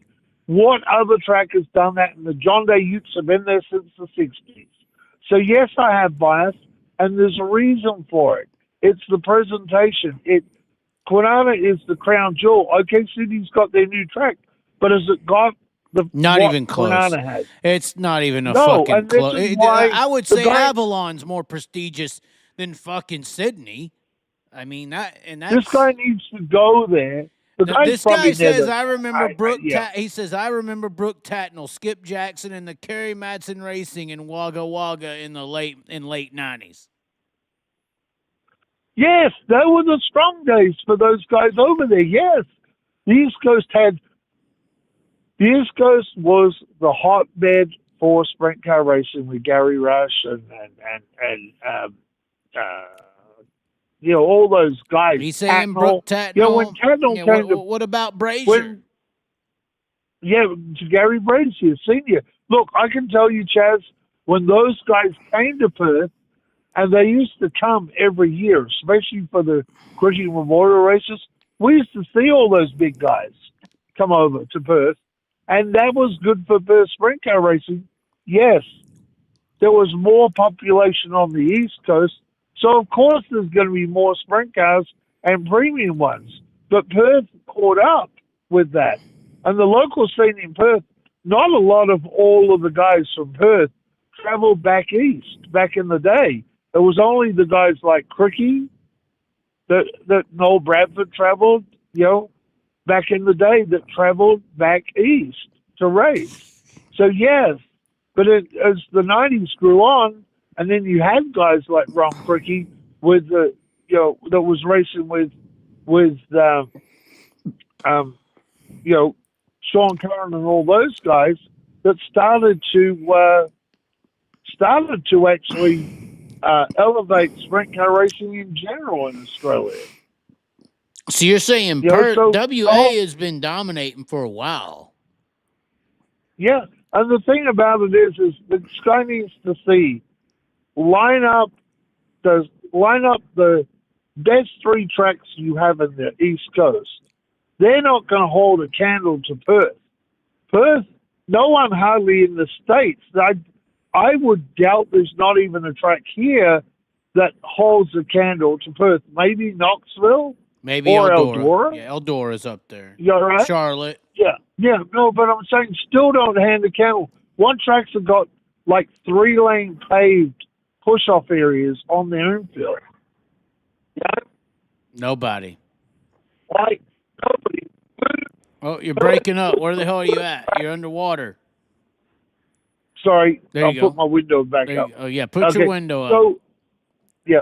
So what about the first track in Australia that had no flagman, right? Look at the probably track in the world. The first in the... Yes, and the first track probably in the world that has a cone that is not connected to a rope that some guy's got to stand out there pull and in pull like it's like he's catching a tuna or something. How hard would it be for a track? How hard would it be for a track? I can't believe the USA ain't fucking figured about that. I'm so pissed off. They innovated. But how hard would it be for tracks to have a remote control car? It should have been done a long time ago. It's not a big cost. Less than $1,000, you can get a serious one. You're saying they're tricks, mentally right? ahead of everyone else, more so than talent. It's mental. Yeah, it's a mentality, and it's been also what you got to understand is this thing was financed by the government of Western Australia, and it's only recently that's got a promoter in there now. For a while, unfortunately, we lost the promoter, and that there was some stuff going on. It looked at one stage Perth wouldn't even race, but since this new government has taken over and under the stewardship of Gavin Migro, they put this thing together, Well, right? They're in here saying they're still combating. They're saying Perth drivers are no good on the East Coast on smaller tracks. That's what they're saying. Okay, so the reason they don't travel well is what they're saying. They said if Kingshot or Williamson can win on a bull ring, I'd take them seriously, but they can't, basically. Okay, but because they're racing on large tracks all the time, the guys on the East Coast are racing on bull rings more all the time. Well, you would think that would make them USA ready, but Callum came over here and looked like a monkey fucking a football in PA, maybe embarrassed me. Right. Look, here's the thing. Let's go to the West Coast of America, right? If you put Justin Sanders out there on a bull ring, he's going to kick your butt, right?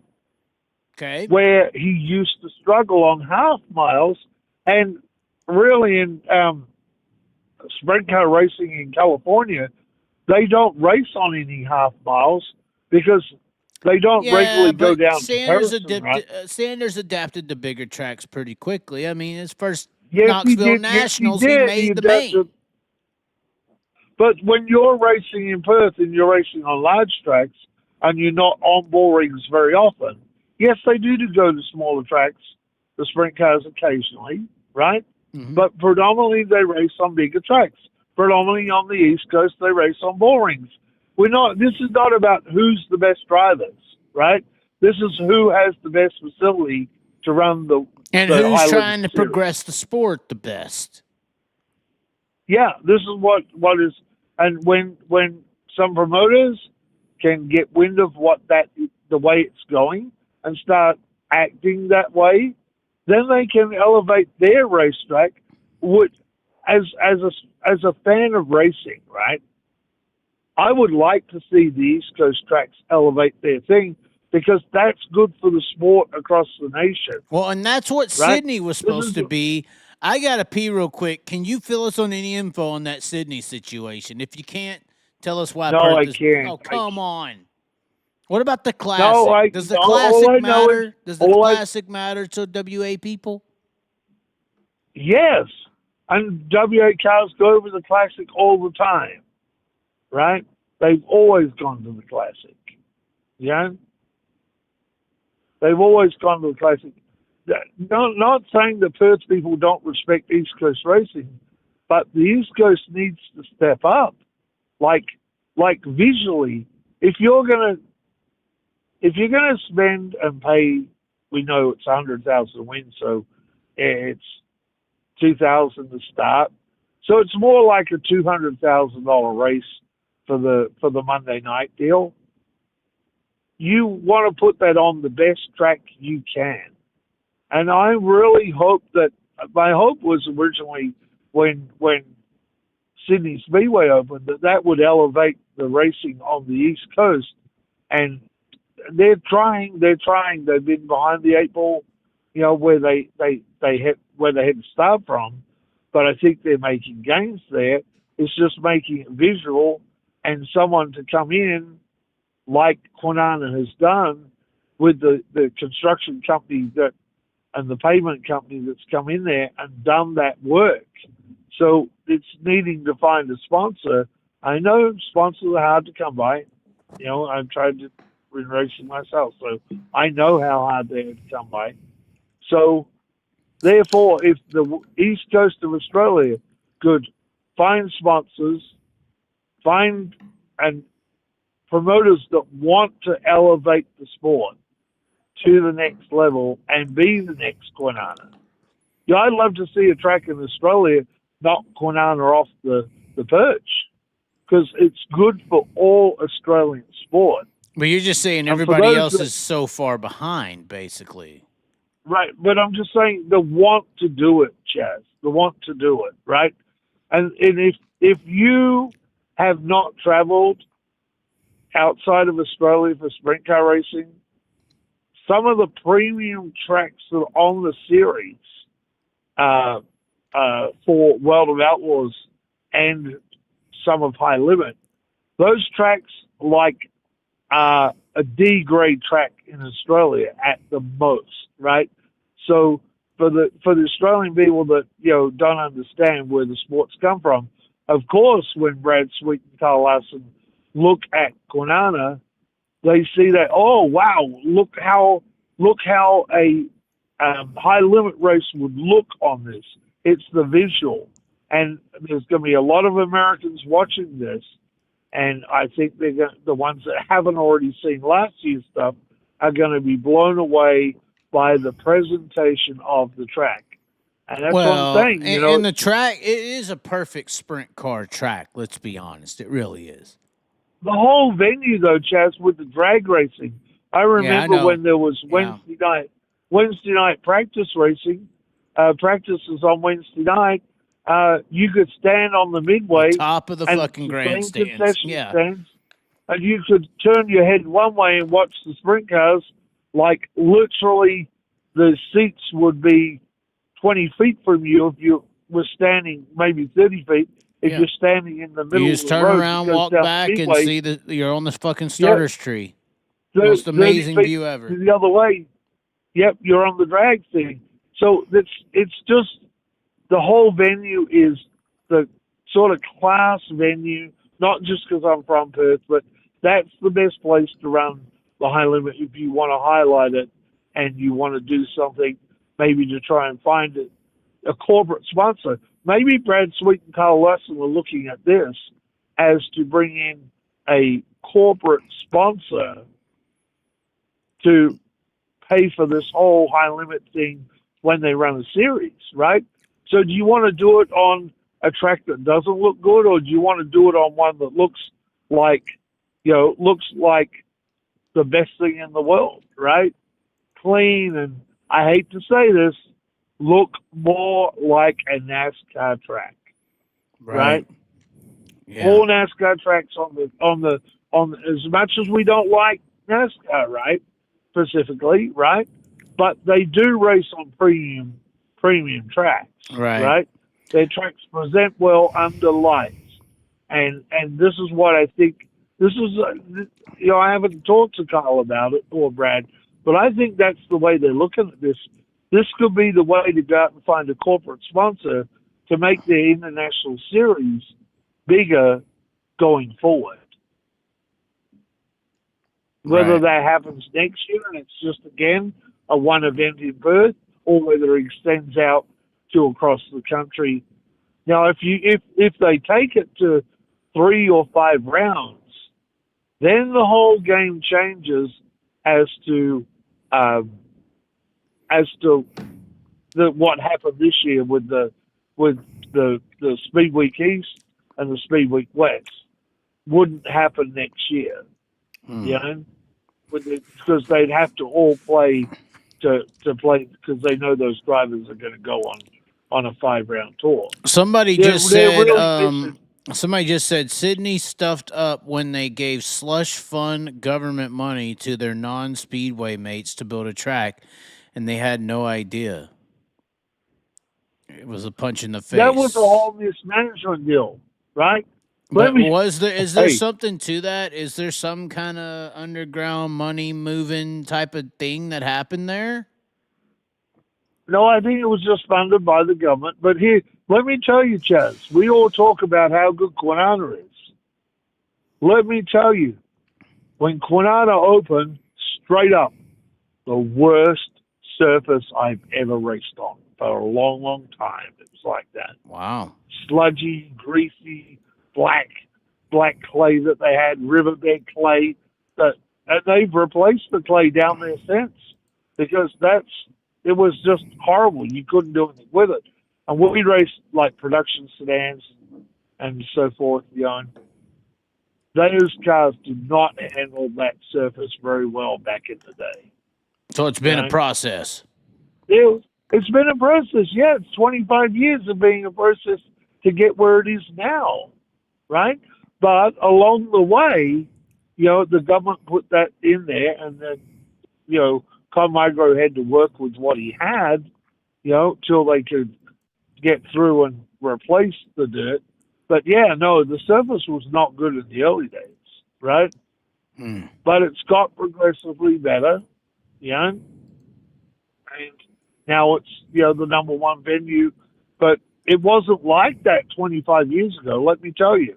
It was a nice venue, but there were some issues there. And there was pushback too, because at Claremont Speedway, we got pit passes for the driver and 2 pit crews for every team. You got passes to get in the pits. When Kwinana came along, it was paid $28 everybody, right? True. And that kind of had a lot of pushback too in the days where it was like, oh, everybody's making money out of this now. Like, because drivers never ever paid for pit passes, Really? And there were drivers that said, I ain't going to race there. But that was the start of, when Kwinana opened, that was the start of drivers paying to get into the pits. And then because no vehicles without clutches were allowed to like your sprint cars and your midgets and so forth, had to go to that shutdown area and be pushed to the outshoot because only the vehicles that could drive through there were cars with clutches. When Kwinana started, you had bronze, which was your back straight. The main straight was either silver or gold. Silver or gold addition actually got you into the pitting area at Kwinana. That's the way it was from day one. Really? What you paid at the gate, and that was another thing too. Prices went up quite a bit for spectators to what it was at Claremont Speedway, but that's just evolution. Someone has to have a premium venue. Someone has to pay for that, right? I mean, yeah, it's got to be paid somehow. Yeah, The investments, $100 million or whatever it's rumored that Perth Motorplex cost. Some way that money's got to be paid back. Even the government needs to get a return on it. So there has to be a return, and there has to be, and then things with the laws started tightening up, and the tracks with the safety thing, that was costing tracks extra money. So it had to come from somewhere, right? And you're saying it came from the government. About paying. Originally, the money was from the state government, and through an events thing. I think it was for a while. There was a Perth Events Corp was running it. It was all under that umbrella. That was a sports and entertainment arm of the government, right? They Ravenswood, which is down near Mandurah, where that is in Western Australia. That was the big drag track for years. Ravenswood and Claremont Speedway both closed, and they amalgamated it all into Kwinana Motorplex. That's how the drag track, got with the Speedway. And even Speedway people were like, "Oh, we're going to be second class against the drag track." There was a lot of problems back in the day at Kwinana, and it took a while to smooth it out, right?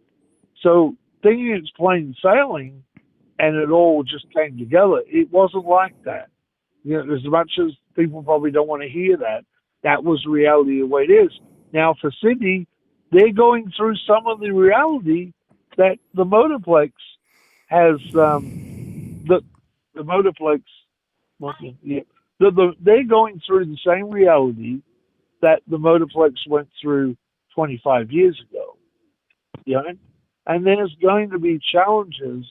There's going to be challenges for Sydney Speedway, and that's what I remind people.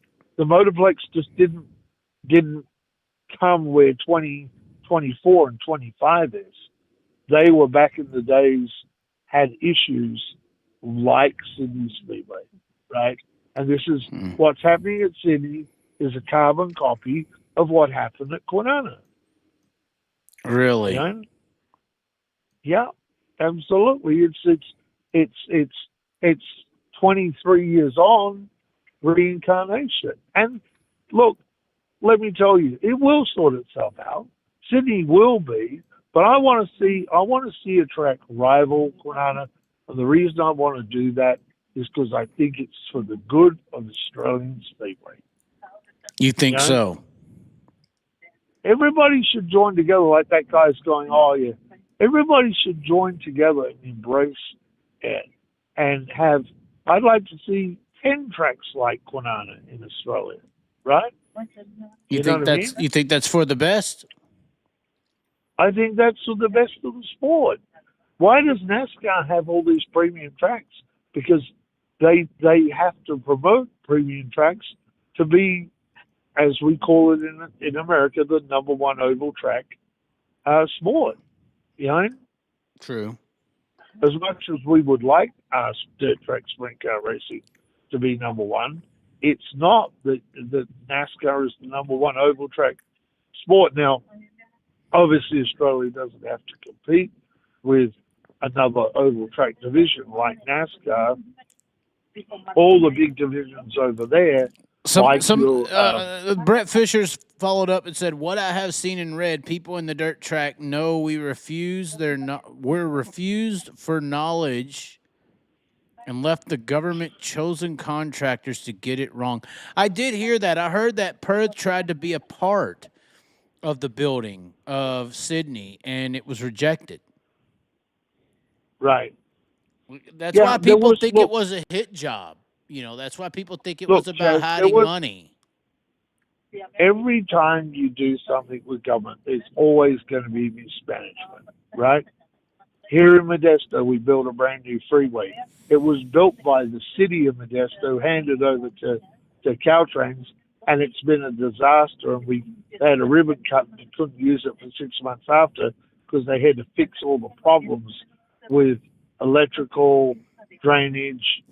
Some of the surface had to be ripped up and redone. Anytime you're dealing with government like that, there is going to be mismanagement and there is going to be problems, right? That happens in our everyday life. This is no different, right? This is no different. Like when Claremont Speedway was built and the drag track was built, it's, oh no, Microvich from the drag side and Con from the Speedway side, they got their hands in it. They were the people that won the tender originally because they're the people that were displaced by the closing of Claremont and the closing of Ravenswood. And there was a lot of pushback to the Microviches and the Migro running the venue. That was a big pushback from the fans. And they just saw it as a big money grab that everybody was going to make tons of money and walk away. It wasn't quite like that, But anytime you deal with government, there's always going to be some mismanagement. So right? Are you saying that the government in WA just listened better, or? I think the government in the government in Western Australia had a very solid drag track community that respected the person that ran drag racing in Western Australia. Okay. And I think what you had is there was no doubt about it. Con Migro, who is really, really good at promoting, was able to steer the ship for the Speedway side. As much as some people didn't like Con, he had people that didn't like him, But he was the guy for the job because he was able to steer them in the right direction, of what the Speedway needed. Then there was the common ground, obviously the pitting area. So what they came up with was the bitumen paved roads and the grass. Well, for the Speedway cars, because back when we first ran Kwinana, we were racing Friday nights when it first opened, and drags were on Saturdays. Now they don't run every week. The Speedway, they run less. Like Claremont Speedway used to run every Friday night from October to March, right? Start of October, start of March, basically, they would race just about every Friday night. And of course, it was when Kwinana opened, the Speedway raced on a Friday and the drags ran on a Saturday. That's why we had to put down tarps. And if you didn't have a tarp, you might as well leave your car in the trailer, right? And that's why they did that. You tip the clay on the paved surface. They came along with a bobcat, and then they came along with a sweeper and swept up the rest. And the drag people didn't have to worry about the dirt. It was respect. The Speedway people had respect for the drag races coming in, that we weren't getting their grass area all torn up with mud. So yeah, it was. I think Con and Gary Masevich, who was what was that Archerfield promoter that took over Sydney? What was his name? Sorry, the guy who ran Archerfield took over Sydney for a minute and said it was a waste. What was his? John Kelly. John Kelly. Yes. Yeah. It just seemed like the government wasn't listening to somebody with advice. Yeah. I actually had the pleasure of calling a race between, I think it was a Boxing Day race, actually. I called a race at Archerfield. Right, but it just seems like the winner government the main of event Sydney, was Frank Katie. the government of Sydney just wasn't the same as the government that Perth dealt with. No, but Perth had a continuation of the promoter. It was a joint thing. So Perth is a little bit different because you had the joint thing of the drags and the speedway that were consulted, right? And I don't necessarily think that the speedway people were consulted by the New South Wales government, right? I'm pretty sure that's the way it was, right? That the Perth government listened more to the two promoters, Right. right? That's what it seems like. And what you got to remember is there was only one premium speedway in the Perth, and there was only one drag track in Western Australia in general, right? Right, and at the same time, Sydney. Let's be honest. Sydney has more things to do than dirt racing. And let's be honest. Perth, outside of Perth, outside of some beaches, and a few nice nightclubs. I went to some nightclubs. I had some fun. But outside of that, there ain't fucking shit. People ask me all the time, what is the difference between where you came from and here? I said, let me tell you what the difference is. Perth had 2 million population in a state that's almost half of America in size. And it's a giant. Here's what Perth, Australia is to me. It's a giant West Texas with a beach. Right. It's an oil field. It's it's a construction mined area field. Because when you go to West Texas, you go to the oil fields of West Texas. You go to these towns, and it's like the whole fucking gas station at 6:30 a.m. is a bunch of oil field workers, and they're going to oil field work. But what people ask, go ahead. Me getting back to it, they ask me what the difference is. You have a state that is almost half as, maybe even, half the size of America, with 2 million people that are spread out all over the place. So I always say fast foods is the way to look. They have McDonald's, Subway, right? And their Hungry Jacks, which is essentially Burger King, right? Now here's the thing. You've got less than 10% of the population that is housed in half the country. Well, we get out here Jack in the Box, we get Carl's Jr., and a ton of other ones. Restaurants, right, normal places too. Yeah. Of course you get more choices because we have 25 million or 30 million in California. Right. Right? So it's just, and that's the thing with the Speedway. There's only one really other than Bunbury, Bunbury's a pretty damn good venue. It's not bad. Right? No, Bunbury's a nice venue. Bunbury would almost rival a lot of places out here. For sure. For sure. Yep. A nice venue. But the truth is, there's only one premium track in the metropolitan area of Perth. There's only one drag track. It's in Perth. And, outside that, they have a lot of country tracks in Western Australia. But there's only 2 premium tracks in Western Australia. Well, there's that one sedan track that's south, but it's very, very south. What is it called? Albany?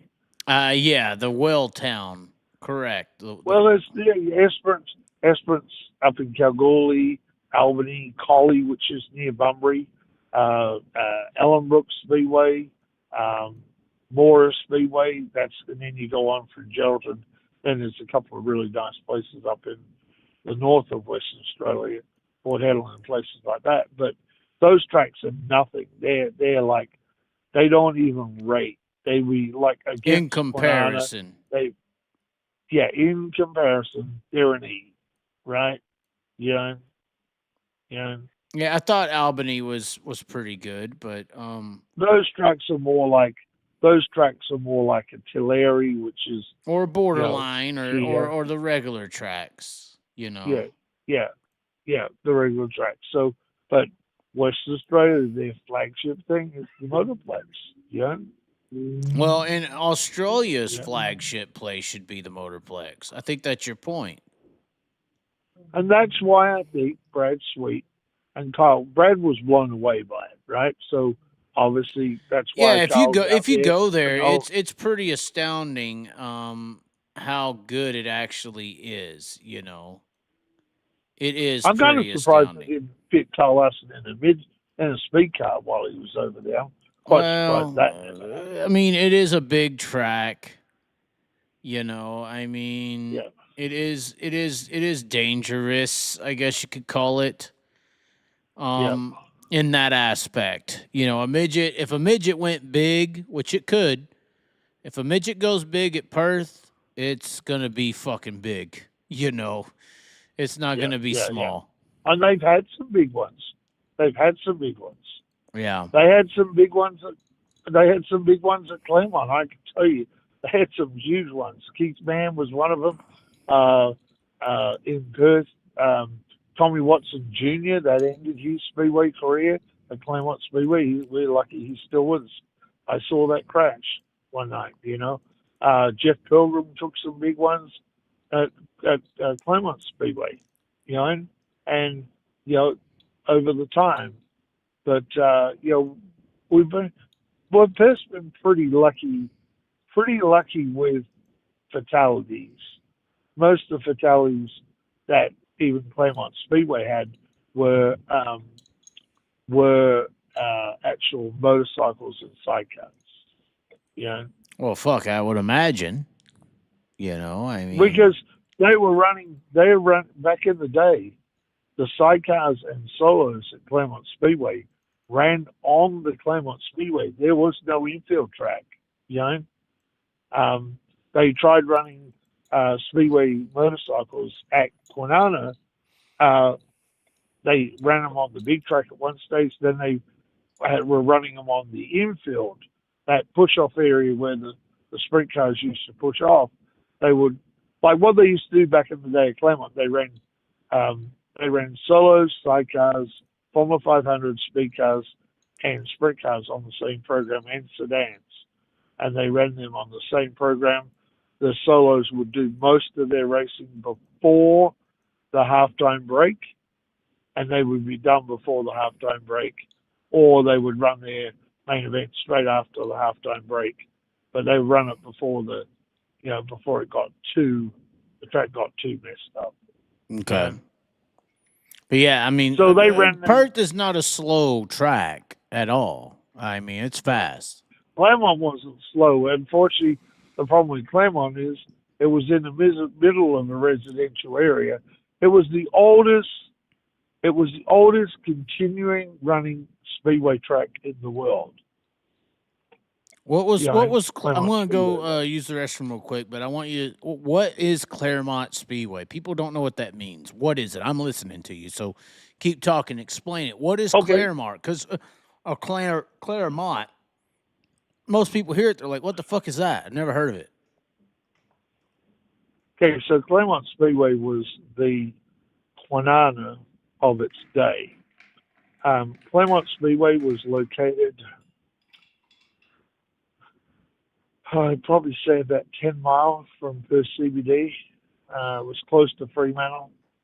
There used to be a train track that went from Fremantle to Perth, and actually there was a showgrounds station. It was actually owned by the Royal Agricultural Society of Western Australia. It was a fairground. It had a permanent chairlift. There was a couple other permanent rides down in what they called Sideshow Alley, where all the sideshows are at. It ran like a state fair type thing, but they called it the the Perth Royal Agricultural Show, obviously because Perth being tied up with the English, that's how it got its name, Royal Agricultural Society. And there was a dirt track, and inside the fenced area, and it was all pure good grass. They used to play sports on it when Speedway wasn't running. Like a cricket? So, not so much cricket, but they did a lot of stuff with horses and cattle. And they actually, when they had the grand parade each day with the Royal Agriculture Society, they used to bring out all the horses, the cows, and it's like a fairground. Whatever else was being displayed. Yeah, it was a fairground. Is exactly what it was, Chaz. Okay. Yep. And it was the Perth Royal Show, which was essentially a fair. You know, it came there and it ran 10 days or whatever it ran, and there was a permanent chairlift, cable chairlift that used to run, and it ran from Sideshow Alley right down the back of the venue, and the stop was right outside the grandstand, 50 yards from the entrance into the grandstand, because Claremont Speedway, you paid an entrance fee to get into the showgrounds, and then if you wanted to go sit in the main grandstand, you used to pay an extra fee to go sit in that grandstand. Right. It was a two-level grandstand, and yeah, you used to pay. Otherwise, you sat on the back straight where the grass was. There were some what they would call stands, but they were basically plates of wood that had wood going into the ground, and there was 10 levels of those, you know. But yeah, back in the day, there was a chairlift. It was really cool. You could, during halftime of the Speedway, you could go down the Sideshow Alley, and you could pay to ride the chairlift back and bring you right back to the grandstand if that's where you sat. If you sat on the back section, you walked past the pitting area, and you walked straight into the Sideshow Alley. But even with the Speedway, there was half a dozen rides that ran during Speedway nights at the fairgrounds. The owners of the sideshow equipment, there was some permanent items there. There's about 6 rides that were permanent at the fairgrounds. So it was essentially a state fairground track. Yes, it was. Yeah, okay. It was run by the Royal Agriculture. And then when the track went away, did the state fair go away? No, the state fair stayed. So they still have a state fair kind of there till this day. Yeah. We call them shows over there. You call them fairs, you know? So we call it the Royal Show, but it's like really the Royal Fair. Just like we call them racings and y'all call them meetings. Yeah. Let's go to a race meeting. That doesn't mean you're going to a meeting where you're going to conversate with each other. That means you're going to a race. Right. You know? This guy, Brett Fisher, seems really mad at John Kelly. He says, John Kelly had a business called Speedway and had to compete with the whole of Brisbane and people's recreational Saturday night activities. Then has Sydney Speedway and walks away. I guess he's really mad at Archerfield. That's the main place, right? Archerfield that John Kelly had? Yeah, John Kelly had Archerfield. And then I guess based on what he's saying, I know this John Kelly's buddies with Donnie. Based on what he's saying, it sounds like he's alluding to once Sydney Speedway happened, John Kelly said, screw Archerfield, and left and tried to make Sydney happen. Understandable. It was an amazing facility, but that definitely went south. But I guess Archerfield was this other kind of parameta type atmosphere for Brisbane's area. Because now Brisbane don't have shit, right? I mean... it's Toowoomba. So Toowoomba's trying to replace everybody, I guess, but that's in the middle of the country somewhere. Right. It doesn't have the location that Parramatta or that Archerfield had. It can't replicate that in a way. Yeah. Well, that's the same thing again. The problem with that is look where Kwinana is. Kwinana is only like a 45-minute drive down the freeway from Perth CBD, right? Well, when you say CBD, you basically mean, you don't mean medical Central, marijuana. No, Central Business District. Yeah, I've been down there. It's actually very nice. Rode the ferry. Yeah. It's 10 minutes from the Crown, which is a really nice casino over there as well. Yeah. See, that's why Claremont Speedway was so successful, because there used to be, it still is, they built a fairgrounds station, and there used to be the train that went from Perth to Fremantle, and it stopped at there was a Claremont station and there was a showground station. When there was something on at the showgrounds, i.e. the Royal Show, or there was Speedway, the train stopped at the showground station. It was only there. It was a full station, but it only ran when there was events at. And they used to run a lot of home shows. They would do a lot of things like home shows at the fairgrounds. So then the train would stop there, you know. But the problem with being close to the CBD is that, or in residential areas, you're at risk of noise, and people don't like noise, right? So the track's always at risk. That's why Kwinana's kind of set down opposite a heavy industrial area. So it's kind of immune from getting built out technically, right? Well, and the state can protect anyone who wants to build. Yeah. So, but the problem with the tracks like you say, Toowoomba and stuff, they're not right close proximity. And that's why Parramatta was always good. It had transit from Sydney to Parramatta. Right. Yeah. Yeah. And unfortunately, look what happened to that. It went by the wayside of a rail where they were building for the new Sydney rail. Right. It just happened to be a great spot to put the rail.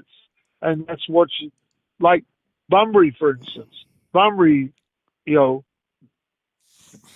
is in the middle of nowhere back in the day. Like, I don't know now. I presume they built closer to Bunbury, but Bunbury was like, 5 miles out of the CBD of Bunbury, right, and was way out there, and was that's why there's never been any problems with curfew or noise. Okay, so then for the people who are, we still have a good viewer count. That's what I'm trying to say. For the people who are tuning in, they don't know much about Australia. Why is Warrnambool this big deal, and what protects them? Because they're right outside of town too. I mean, what is the difference between Warrnambool, Brisbane, Sydney, Perth? Kind of break this down, because Warrnambool is considered this Knoxville Nationals deal. I'll be right back, but I'm listening to you as you talk. Explain these things. Well, I think what it is Warrnambool has done a really good job at getting tourism, especially tourism. They've done a great job of getting tourism, interacting with the community, that then makes them less chance of pressure to close, because I'm not sure how far Warrnambool is now, obviously, from, it's 22 years since I was last back living in Australia. So, and I was a West Coast guy. I didn't go to a lot of East Coast tracks, especially in the South. But the classic example was Adelaide Speedway. Adelaide Speedway went away. That was a great venue back in the day. They used to run World Series sprint cars there, and Wendy and Bob did a great job at Adelaide, at the Speedway in Adelaide, and they used to incorporate their racing in with the Adelaide Formula One. I just think probably Warrnambool, I don't know. This is my guess. They've done a good job of interacting with the community. It's like that 3-day race that they have, and it brings a lot of people to town. And I think when you're bringing numbers and they're spending money, why would the community not want to have them? They're not in a super major city. It's in, part rural Australia. So, they want to have some businesses want to have some money spent. And when you bring money in and you're funding community businesses, because while you're there, you've got to maybe buy some accommodation, you've got to buy some gas, you buy some groceries, and you spend money in the community. And I think the community embraces, community puts back into the Speedway, the Speedway puts back into the community. So it's, it's a cross-reference of what happens, and that's the way Warrnambool has been successful. Well, and that sounds very similar to a Knoxville, Right, exactly. Yes. Interesting. Yeah. And Chaz, it's just, tracks that are in residential areas are the first ones to go, because even though Australia is like it was, it's also becoming American sanitized to the left type community. And I remember going back, Beaver Lake Speedway went away because of residential area and they were complaining. But I remember when I was about 15, my parents owned a 5-acre lot. And we were in this area where it was 5-acre lots. We were overlooking what is the busiest, believe it or not, Jandakot Airport in Perth is actually the busiest airport in the world. Oh, sorry, not in the world, in Australia, because they have condos there where all the Asian airlines start their training there, and every takeoff and landing gets counted as a takeoff and landing, and they have a lot of flying school there, and the Asian airlines over the years have built their own condos in the airport. And one time some guy came around with a petition, and I remember my dad saying, to him, "You're stupid. This airport's here. It was here before any of these lots." And he was wanting to close the airport because he bought a block of land touching the airport perimeter fencing. My dad said, "Go away. You can't buy a property and be next to an airport." And that's what happens with a lot of these racetracks over the years. Yeah, Claremont over the years had the new people that came in, the old people that were there when the fairgrounds were first built. They're not the problem. It's the people that come along and buy property after things are already built, right, and you want them to go away. They're the people you're fighting, not the original group. And with the life becoming so sensitive now, you know what I mean, what you say, what you do, and people just don't go for maybe loud noise with car racing. This is true. Yep. And that's the way life goes. So you need to have a track that's out a bit rural.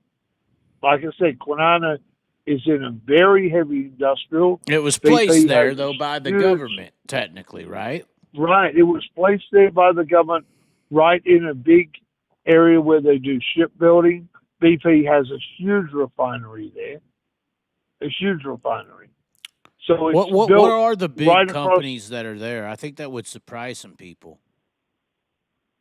Alcoa, BP. BP's one of the big ones. I mean, yep. Alcoa is huge. Alcoa back in the day with aluminum, right? Yeah, there's a lot of lithium over there. Aluminum in through places like Collie, Waruna, which is near Bunbury, between Mandurah and Bunbury, out there was huge aluminum minery out there in the day. Right. And Alcoa, Alcoa's one of the biggest aluminum companies in the world, or as they say it in Australia, aluminium. They do say aluminium. It is not aluminum. Yes, it's aluminium. That's how the rest of the world says it, though. Correct. I don't know. I think it's aluminium in England. I think. But that's basically the rest of the English language, correct? I mean, England. Right, but Australia, remember, was founded off of the British. Right? Yeah, it's a prison country. I made this joke. It well, is a prison country. The truth was the Dutch actually found Australia, but they didn't peg it. And then Captain Cook came along and pegged it, right? But who? That's why Captain it's originally Captain Cook. I thought you said Captain Hook at first. I was like, Peter Pan. No, Captain Cook. Remember, Australia was, before it was called Australia, was known as Van Diemen's Land, right? Why? Because of the crocodiles? Dutch. No, because of the Dutch. But they didn't peg the property for ownership. Okay, being an American, when I hear the word peg, I think of something very nasty. So you got to explain, what does pegging mean? Well, that's where you claim it. I thought right? I knew what pegging meant, but you're telling me it's something else. So yeah, no, it's where you actually like put a flag down, like on the moon. Yes. Yeah. So they discovered it and said, "Fuck this place," and didn't even put a peg down. I mean, they just said yeah, they didn't claim. The best way is to say claim it, right? They didn't claim it the correct way. Okay. And they named it Van Diemen's Land. The British came along and they stole it from them. It became Australia. Yes, well, not, I guess so, right? Right. Or that's what I'm saying. That's what I was saying with the Aboriginals earlier. Like the Aboriginals or natives or tribes. It's like, hold on. Like America, it's Native Americans' land. But Native Americans have all these different tribes where they all fought for all this fucking land and killed each other just as much as we have. So then who owned it first? Right. And whose land is it before us? And if it's the winner of the tribe battle, then why are you mad at the white guy's tribe who came in and whooped everyone's ass? This is where I'm confused on this. It's right. like you just made a good point with Australia. It's actually the Dutch's land, even though we claim it as the British, because the Dutch came in, whooped ass, claimed it, but didn't claim it right. We came in, whooped their ass even more, the British did, and just took it from them, basically. Right. That's how it worked. They pegged it, claimed it, yeah. Yeah, they put the flag in and claimed it the right way. Yeah, whoever whoops the most ass wins. That's how the world's worked forever, I mean, that's how it works. Well, Australians do have tribes like the Native Americans, right? But the Australian tribes don't really fight each other. They just coexist, right? Back in the day. Right, but where you have natives and Aboriginal and tribes, they kill each other until you say this is ours and that's yours, Yeah, that wasn't quite the way it is with Aboriginals. Well, they did have different tribes within their country, and they did war between the tribes to determine the boundaries. Yeah. That's how it's always worked. It seems like the Australian Aboriginals are not as severe as the Native Americans. The Native Americans did do a bunch of crazy shit, but the Aboriginals also had human sacrifice. They also threw women off of the back of a mountain if they were caught cheating. I mean, there's a lot of... This is the problem when it comes to native tribes and the white man who took over their land. You want to say we killed you with fucking smallpox or whatever, but y'all were eating each other. Y'all were doing human sacrifice. You were, sacrificing babies at the top of mountains. it's like when you look at history, there's no perfect race. So No. why are you mad at the one race who whooped everyone's ass? That's all I'm saying. And I perfectly understand tribal law, right? Yeah, but tribal it's like law. people Hold on, but go, our laws, our American laws right now, that is a tribal law.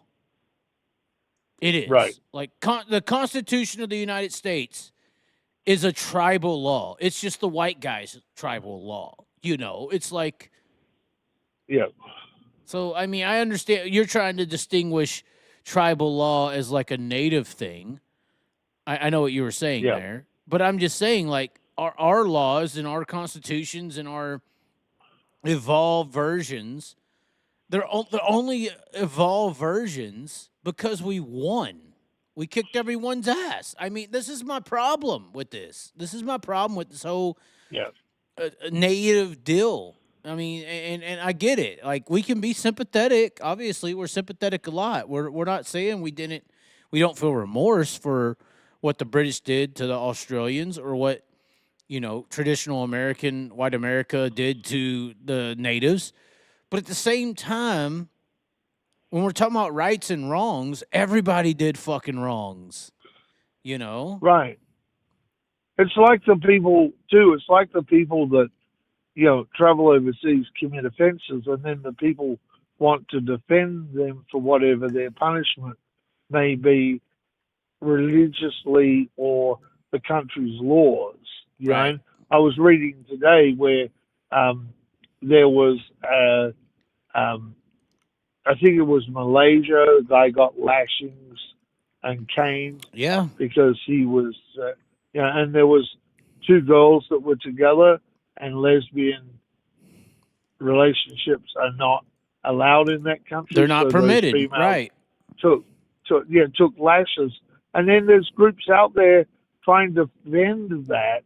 If that's the country's law, let that be. That's the way it should be. They have their laws, and they have their religious laws. Right. Like, if you break those laws, it's like Perth. There was a classic one. Barlows and Chambers right. Were found with drugs in Bali and were sentenced to death. Like, okay, you go to Bali or wherever you go to, and you take drugs with you, or you're smuggling drugs, whichever way, to Perth or whatever, you have to accept that that's a part of the punishment of what you did, because that's not their laws. Yeah, exactly. It's not like Australia, where you go to court, they give you, 5 years jail, and you get out and all's rosy, right? And you get a pretty easy life in jail. Well, you got a hard life in jail if you have to stay there the rest of your life. It's it's primitive. So that's how the country is. And if the death sentence is coming, that's what you go. If that's the law of the country, that's what you got coming, right? Right. If you go to the Middle East and you're under Sharia law and you go out there as, say you're gay, you get fucking executed, You get thrown from the top of a mountain. Yeah. That's their law, That's what happens. Yep.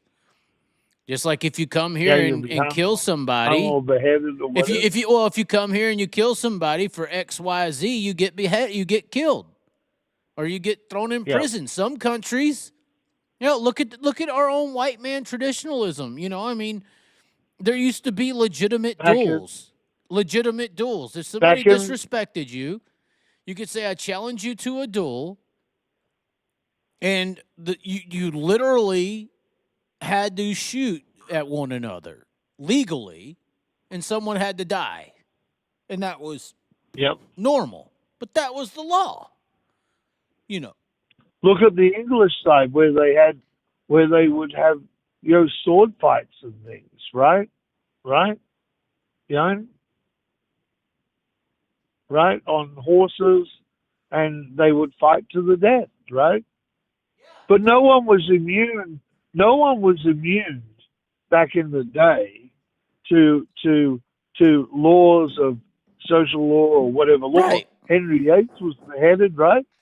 Right. This is what I mean. It's like, so what are we talking about? This is the whole problem with arguments. You know, it's just like even racism and slavery. I mean, I want to go down this. I honestly do.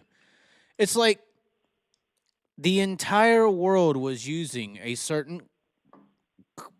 It wasn't even a race of people or color of skin, because there was black people in superior positions in these days.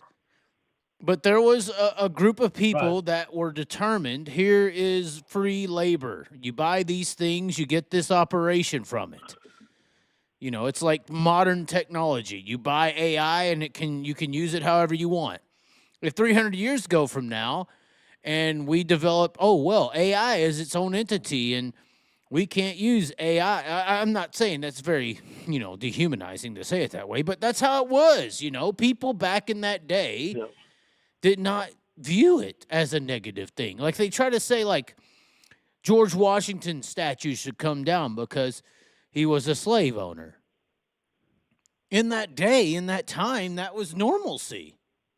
But that's what I mean. It's the same thing with the barbarianism, like you said, sword fights, all this crazy shit. It wasn't just slavery that was nuts.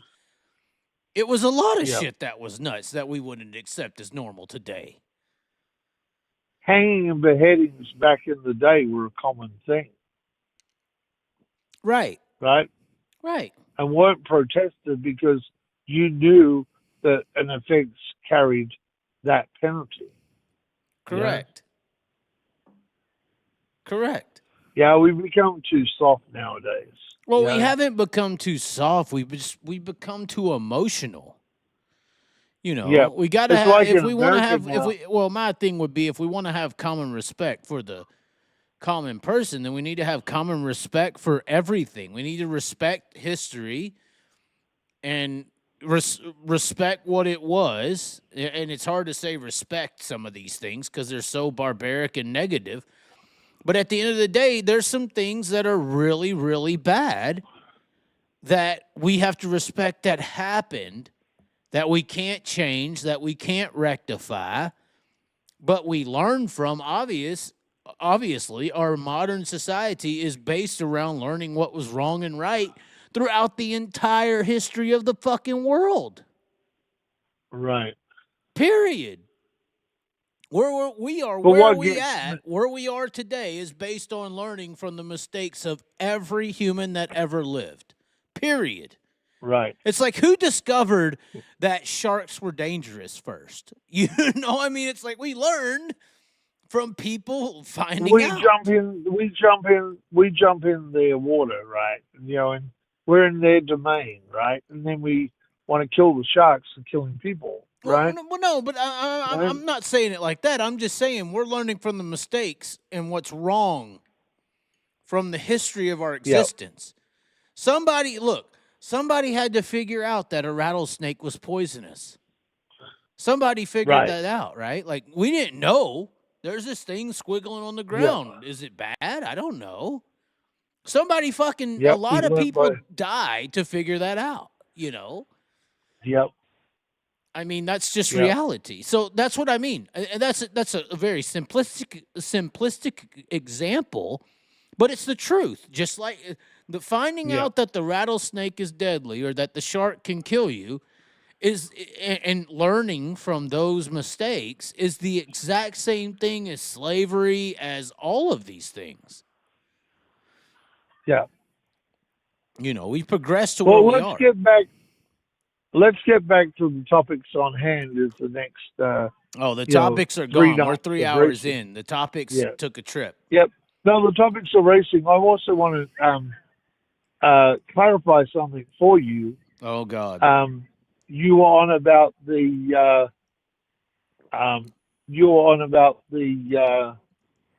sprint car that Pride owns that Larson is racing, and you were on about where did that name come from. And I sent you some information on that. It was from a famous solo racer that actually died by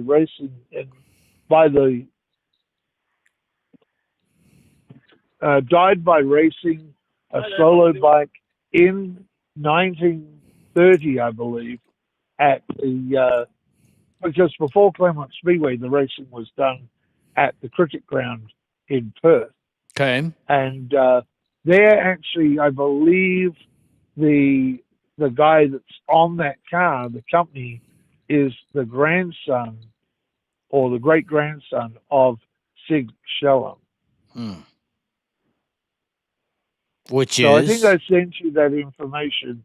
I don't know exactly what Shellum does, but I believe it's pronounced Shellum. It's not Shalom. No, I think it's Shellum. Okay. You're sure about this? Don't lie to me. All I can do is trust what I sent to you. You're talking about Kyle Larson's car, the Shalom. Yep.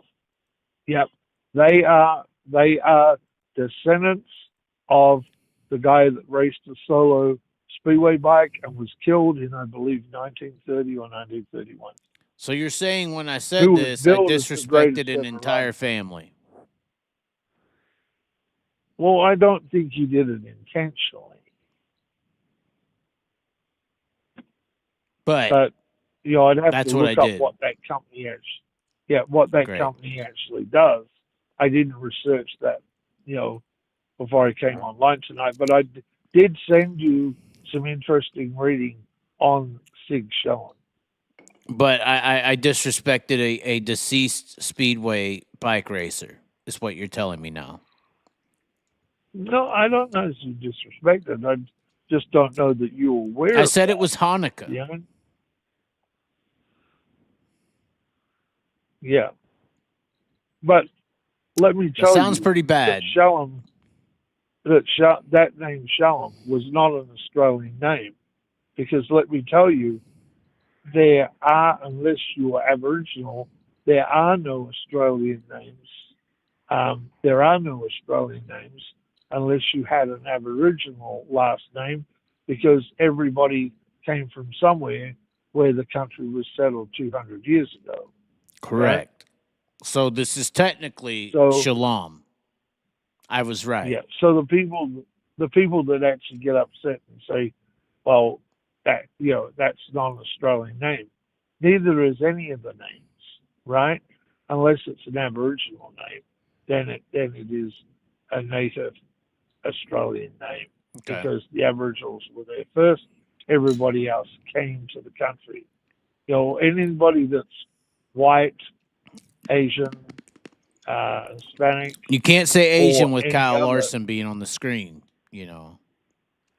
Well, no, you can, because you know, I'm just pointing out the difference. Unless they're native Australian Aboriginal, then they are. That name is not traditional Australian.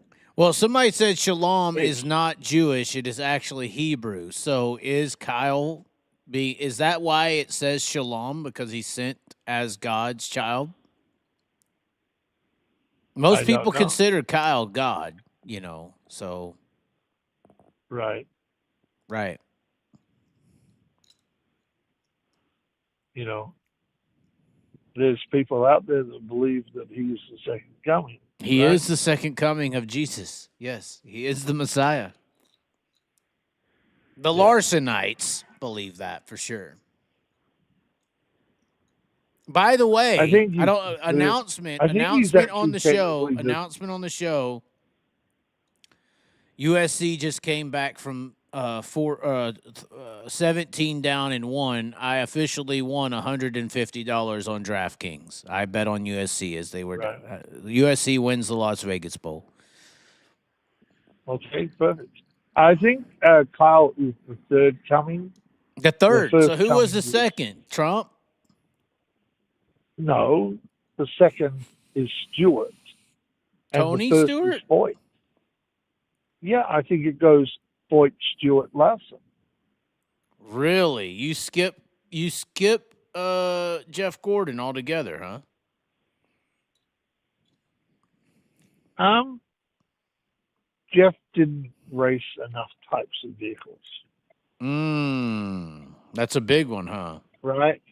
No, I know Jeff Gordon never raced enough types of vehicles. to say that it's. I'm a Jeff Gordon fan, you know.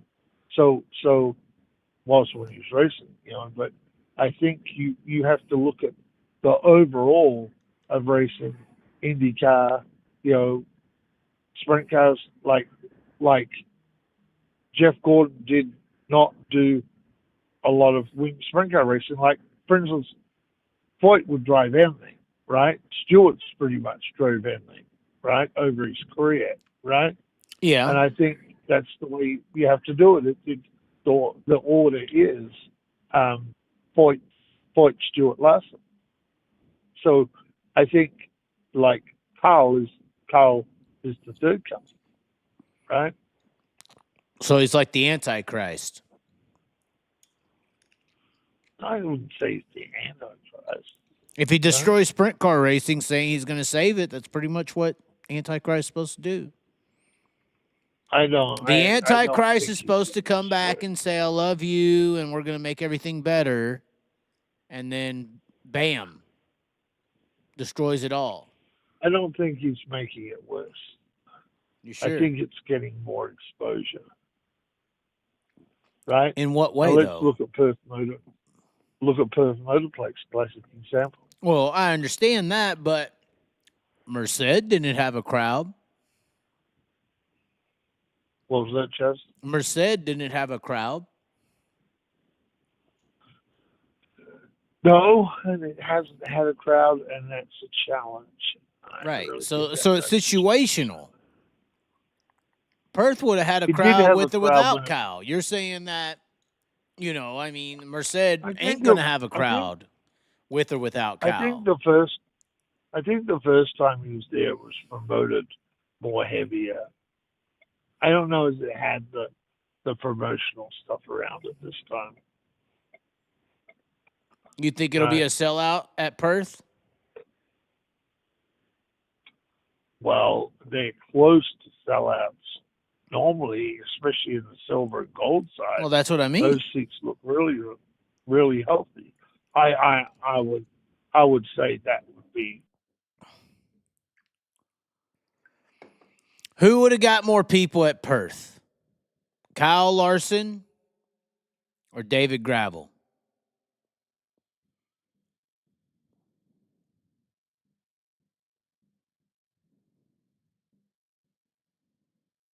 I think he hung up, guys.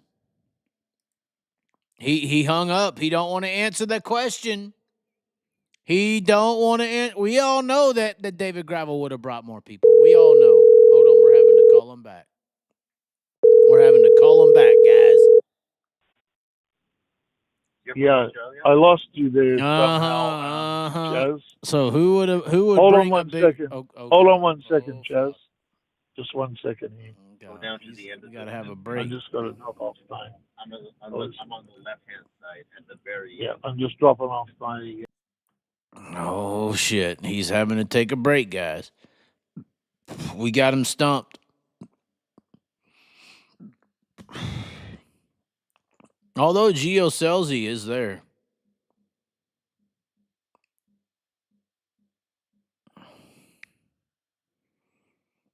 Gio Selzy is there. Gio Selzy is there. You have big reps on Gio Selzy. I like Gio, but I'm surprised he started 16th the other night, so he has an excuse. Yeah. I mean, he where'd he end up? 7th or 8th, but he was up to 6th. I think Gio could take them all. I think Gio is out already. With a car that had been damaged earlier in the night, so it probably wasn't quite right, right? Right, he flipped the car. I would assume it's a backup. Because you don't have time to rescale it. Well, but I would assume it was a backup. I would just assume. I'm not sure they can pull backups out on a regular. I don't know on that. Who do you think takes it? You think Larson's a shoe-in? I don't know if Larson's a shoe-in. No, I don't think Larson's a shoe-in. And the reason I don't think Larson's a shoe-in is because he hasn't been there before. There's some stout locals. Like Dane Kingshot, He's you good. know, and Callum as well. He's good. There's a you lot know, of good ones. There's a and lot of good ones. yeah, I think there's a lot of respect. What I'm seeing between, I'm seeing a lot of respect with Callum and Dane Kingshot, right? Seeing a whole lot of respect there. So those guys will want to have something to prove and will work together to shut others out. Right. And That's what I think. Luke Oldfield was there, you know. I mean, tonight. He ran Yeah. fourth. Manders Manners is a Caden sleeper. Manders is very, very capable, you know. He's a better midget guy, but he's a sleeper in a sprint car, you know. Yeah. It's just a matter of getting the brakes the right way, right? Yeah. You know. Well, all right. You know, they have some fairly big hitters in Perth, and it's all good cars. It's It's all certainly- that. It's all that mining money. You know, they got big money over there. They got good equipment. yeah. Well, that's like the 99 car that Macedo drives from the East Coast. That money all comes from the sale of mining equipment. You know. Mm-hmm. Yeah, if you're Right? tied into And I that know industry, you have a Callum, same thing. Avalon, grading company, mining company. Yeah. 100%. There's money. 100%. There's money to be made in that. You know, that mining community. There's a lot of Kalgoorlie. There's a lot of gold mining, iron ore, stuff up in the north is huge. And those guys that can, access that the right way can make a lot of money. 100%. You know? 100%. It'll be interesting with Callum. It'll be interesting with Callum to see, you know, if him and Bones can, you know, get it together like they did last year. Yeah. You know? Yeah. I agree. You know, if it widens out and goes up right up to the wall, and that'll certainly be an advantage for Callum. I don't know. Yeah. If it goes up to the wall, I think advantage for Kyle. Kyle's good on the wall, man. Yeah. That's the one Yeah. advantage for Kyle in that track is it is balls out on the fence most of the time, and that is Kyle's wheelhouse. And Kyle's very quick of adapting Mm-hmm. to the track. The only question I have is Kyle has had basically one crew chief, you know, and if that crew chief is not there, you know, and he has to deal with a different crew chief, I don't know how quick, when you got to come out of the box from night one, I kind of think Kyle should have been there for Boxing Day to get it. But he get a didn't. hit He up. didn't have Paul Silva in his earlier years, you know, and he was still just as good on the West Coast. So I mean, Yeah. he don't have Paul Silva in NASCAR. Well, he I had- mean, he don't have Paul. He didn't have Paul Silva in the late model. He had one of the best, but I don't know. You get Kyle had- within the wheelhouse, and he's going to do something. I mean, especially if it's well, on the the fence. early days, he had Kadings in the time that I agree. Kadings was a real He's thing, always right? I had don't good. know. He's always had the best. Yeah. I don't know since kind of Brent jumped out of racing. I don't think, you know, and it comes down to this other choices now for drivers to buy this stuff. I don't think Kadings are anywhere near the powerhouse that they were when Oh no, Kyle started not driving. at all. Not at You all. know. It was a different era, They're a smaller version. right? It's a Smaller different version. era. You know. But anyways, it is Yeah. 1:30. Hot laps go off and what is it? Hot laps go off on your time 1:30 a.m. My time they go off in 2 hours. Do I push through or do I go to sleep? Hey, on 2 hours, that we're 11:30 here. Right. So if 2 hours, that would place us at 1:30 your time. going off here. Hot laps Yeah. are 1:30 your time. Features are scheduled for 5 a.m. your time. Yeah, I know it's going to be a long night. 7 a.m. my time. I don't know if I'm going to do that, but We actually have our family dinner in Dublin, and I actually have to cook and we have to be there. It's an hour and a quarter drive to there, and I have to actually cook the turkey. So Tonight? my wife's going to be waking in tomorrow lunchtime. My wife's going to be dragging me up at probably 5:30 to start. You might miss the mains. So. You might. It depends on if so they have a flip or two. Yeah, I might actually be up all night and going to bed. Oh. I might miss the whole. Oh, I'll probably be up. The one I'm not really concerned so much with tonight for myself, but I want to make sure that I'm definitely awake for the 100K. The 100K, yeah. All right. Well, thanks for calling in. It was fun. Well, thank you, Chaz, for calling, and hopefully I've clarified some of the things for the fans of yours the out viewers, there. Yes. And some of the history of sprint car racing on the West Coast, of how it has been structured and when we ran races. So hopefully people understand that. Okay. Well, thanks for calling in. Hopefully we'll catch you at some point this weekend. Yep. And all we can hope for is that Australia in the near future gets, even if it's a mini series of the World Series back or a full series of national tour, racing, like the World of Outlaws tour for sprint car racing in the country, because I think it really needs to have its own series, national series. Definitely. Okay. And I think Perth Motorplex doing all this showcases what can be done, and maybe Carl will get over there and have an interest of with Brad of expanding it for coming years. And that's one of the good things that could come out of this. We will find out. But thanks for calling in, and we'll definitely check in on you for the weekend's over. Okay. Yep. All righty. All the best, Chaz. You as well. Thank you. Bye. Well, there you had it, ladies and gentlemen. Outback Andy. The Quokka continues. Oh, my God. Oh, what is this? The new looks, the new dates. We may have to extend this through the weekend, Monday, Wednesday, Friday. If you haven't subscribed to the channel, the button is right there. Join it as well. You see the names across the bottom. There is a join button here to join the memberships, or PayPal and Venmo links are in the description. Good talk there with Andy. The race weekend is kicking off here in just a few hours.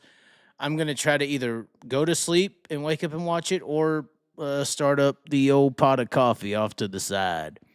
Anyways, ladies and gentlemen, thanks for tuning in, and we will catch you next time. Also, be sure to tune in to the tunes while you wait. The Chaz on all your streaming platforms does have the music, and you can listen in. We may have some new ones. We may have some new ones coming out soon. If you're an Australia fan and you like rock and roll, check out the Chaz Going Down Under. It's a really good one. Anyways, ladies and gentlemen, thanks for tuning in. We will catch you next time.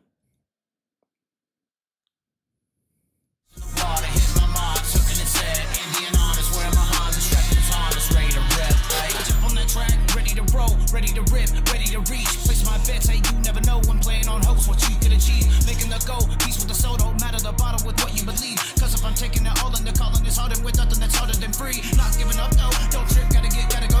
Take a slip, make a pass in the low. Put it down the gas for a show. Let it pass in the grass for the opo. Got first, never last for the oh no. To the pass, to the glass, to the photo. Cause I'm gonna pass all you cowards with ease. And when them speeding demons come, we don't feast with the beast and the evil hunting lust. Burn your cheeks when I speak with my real passion, love. Turning all your tricks against you cause you're one and only master. Here, God, ready to rip. I'm a high, ready to rip. I'm a ready to rip, hey. Ready to rip, ready to rip, hey. Ready to rip, ooh, yeah. Trying my hardest to stay with the best. Flexing youngest on my chest. Facing problems down the depths. I'm ready to rip. I'm correct, a fish in the water. Hit my mark, took in its head. Indian honest, where my heart is strapped in harness. Ready to rip, hey. Jump on that track, ready to roll, ready to rip, ready to reach. Place my bets, hey, you never know when playing on hopes what you could achieve. Making the goal, peace with the soul, don't matter the bottom with what you believe. Cause if I'm taking it all in, the calling is harder with nothing that's harder than free.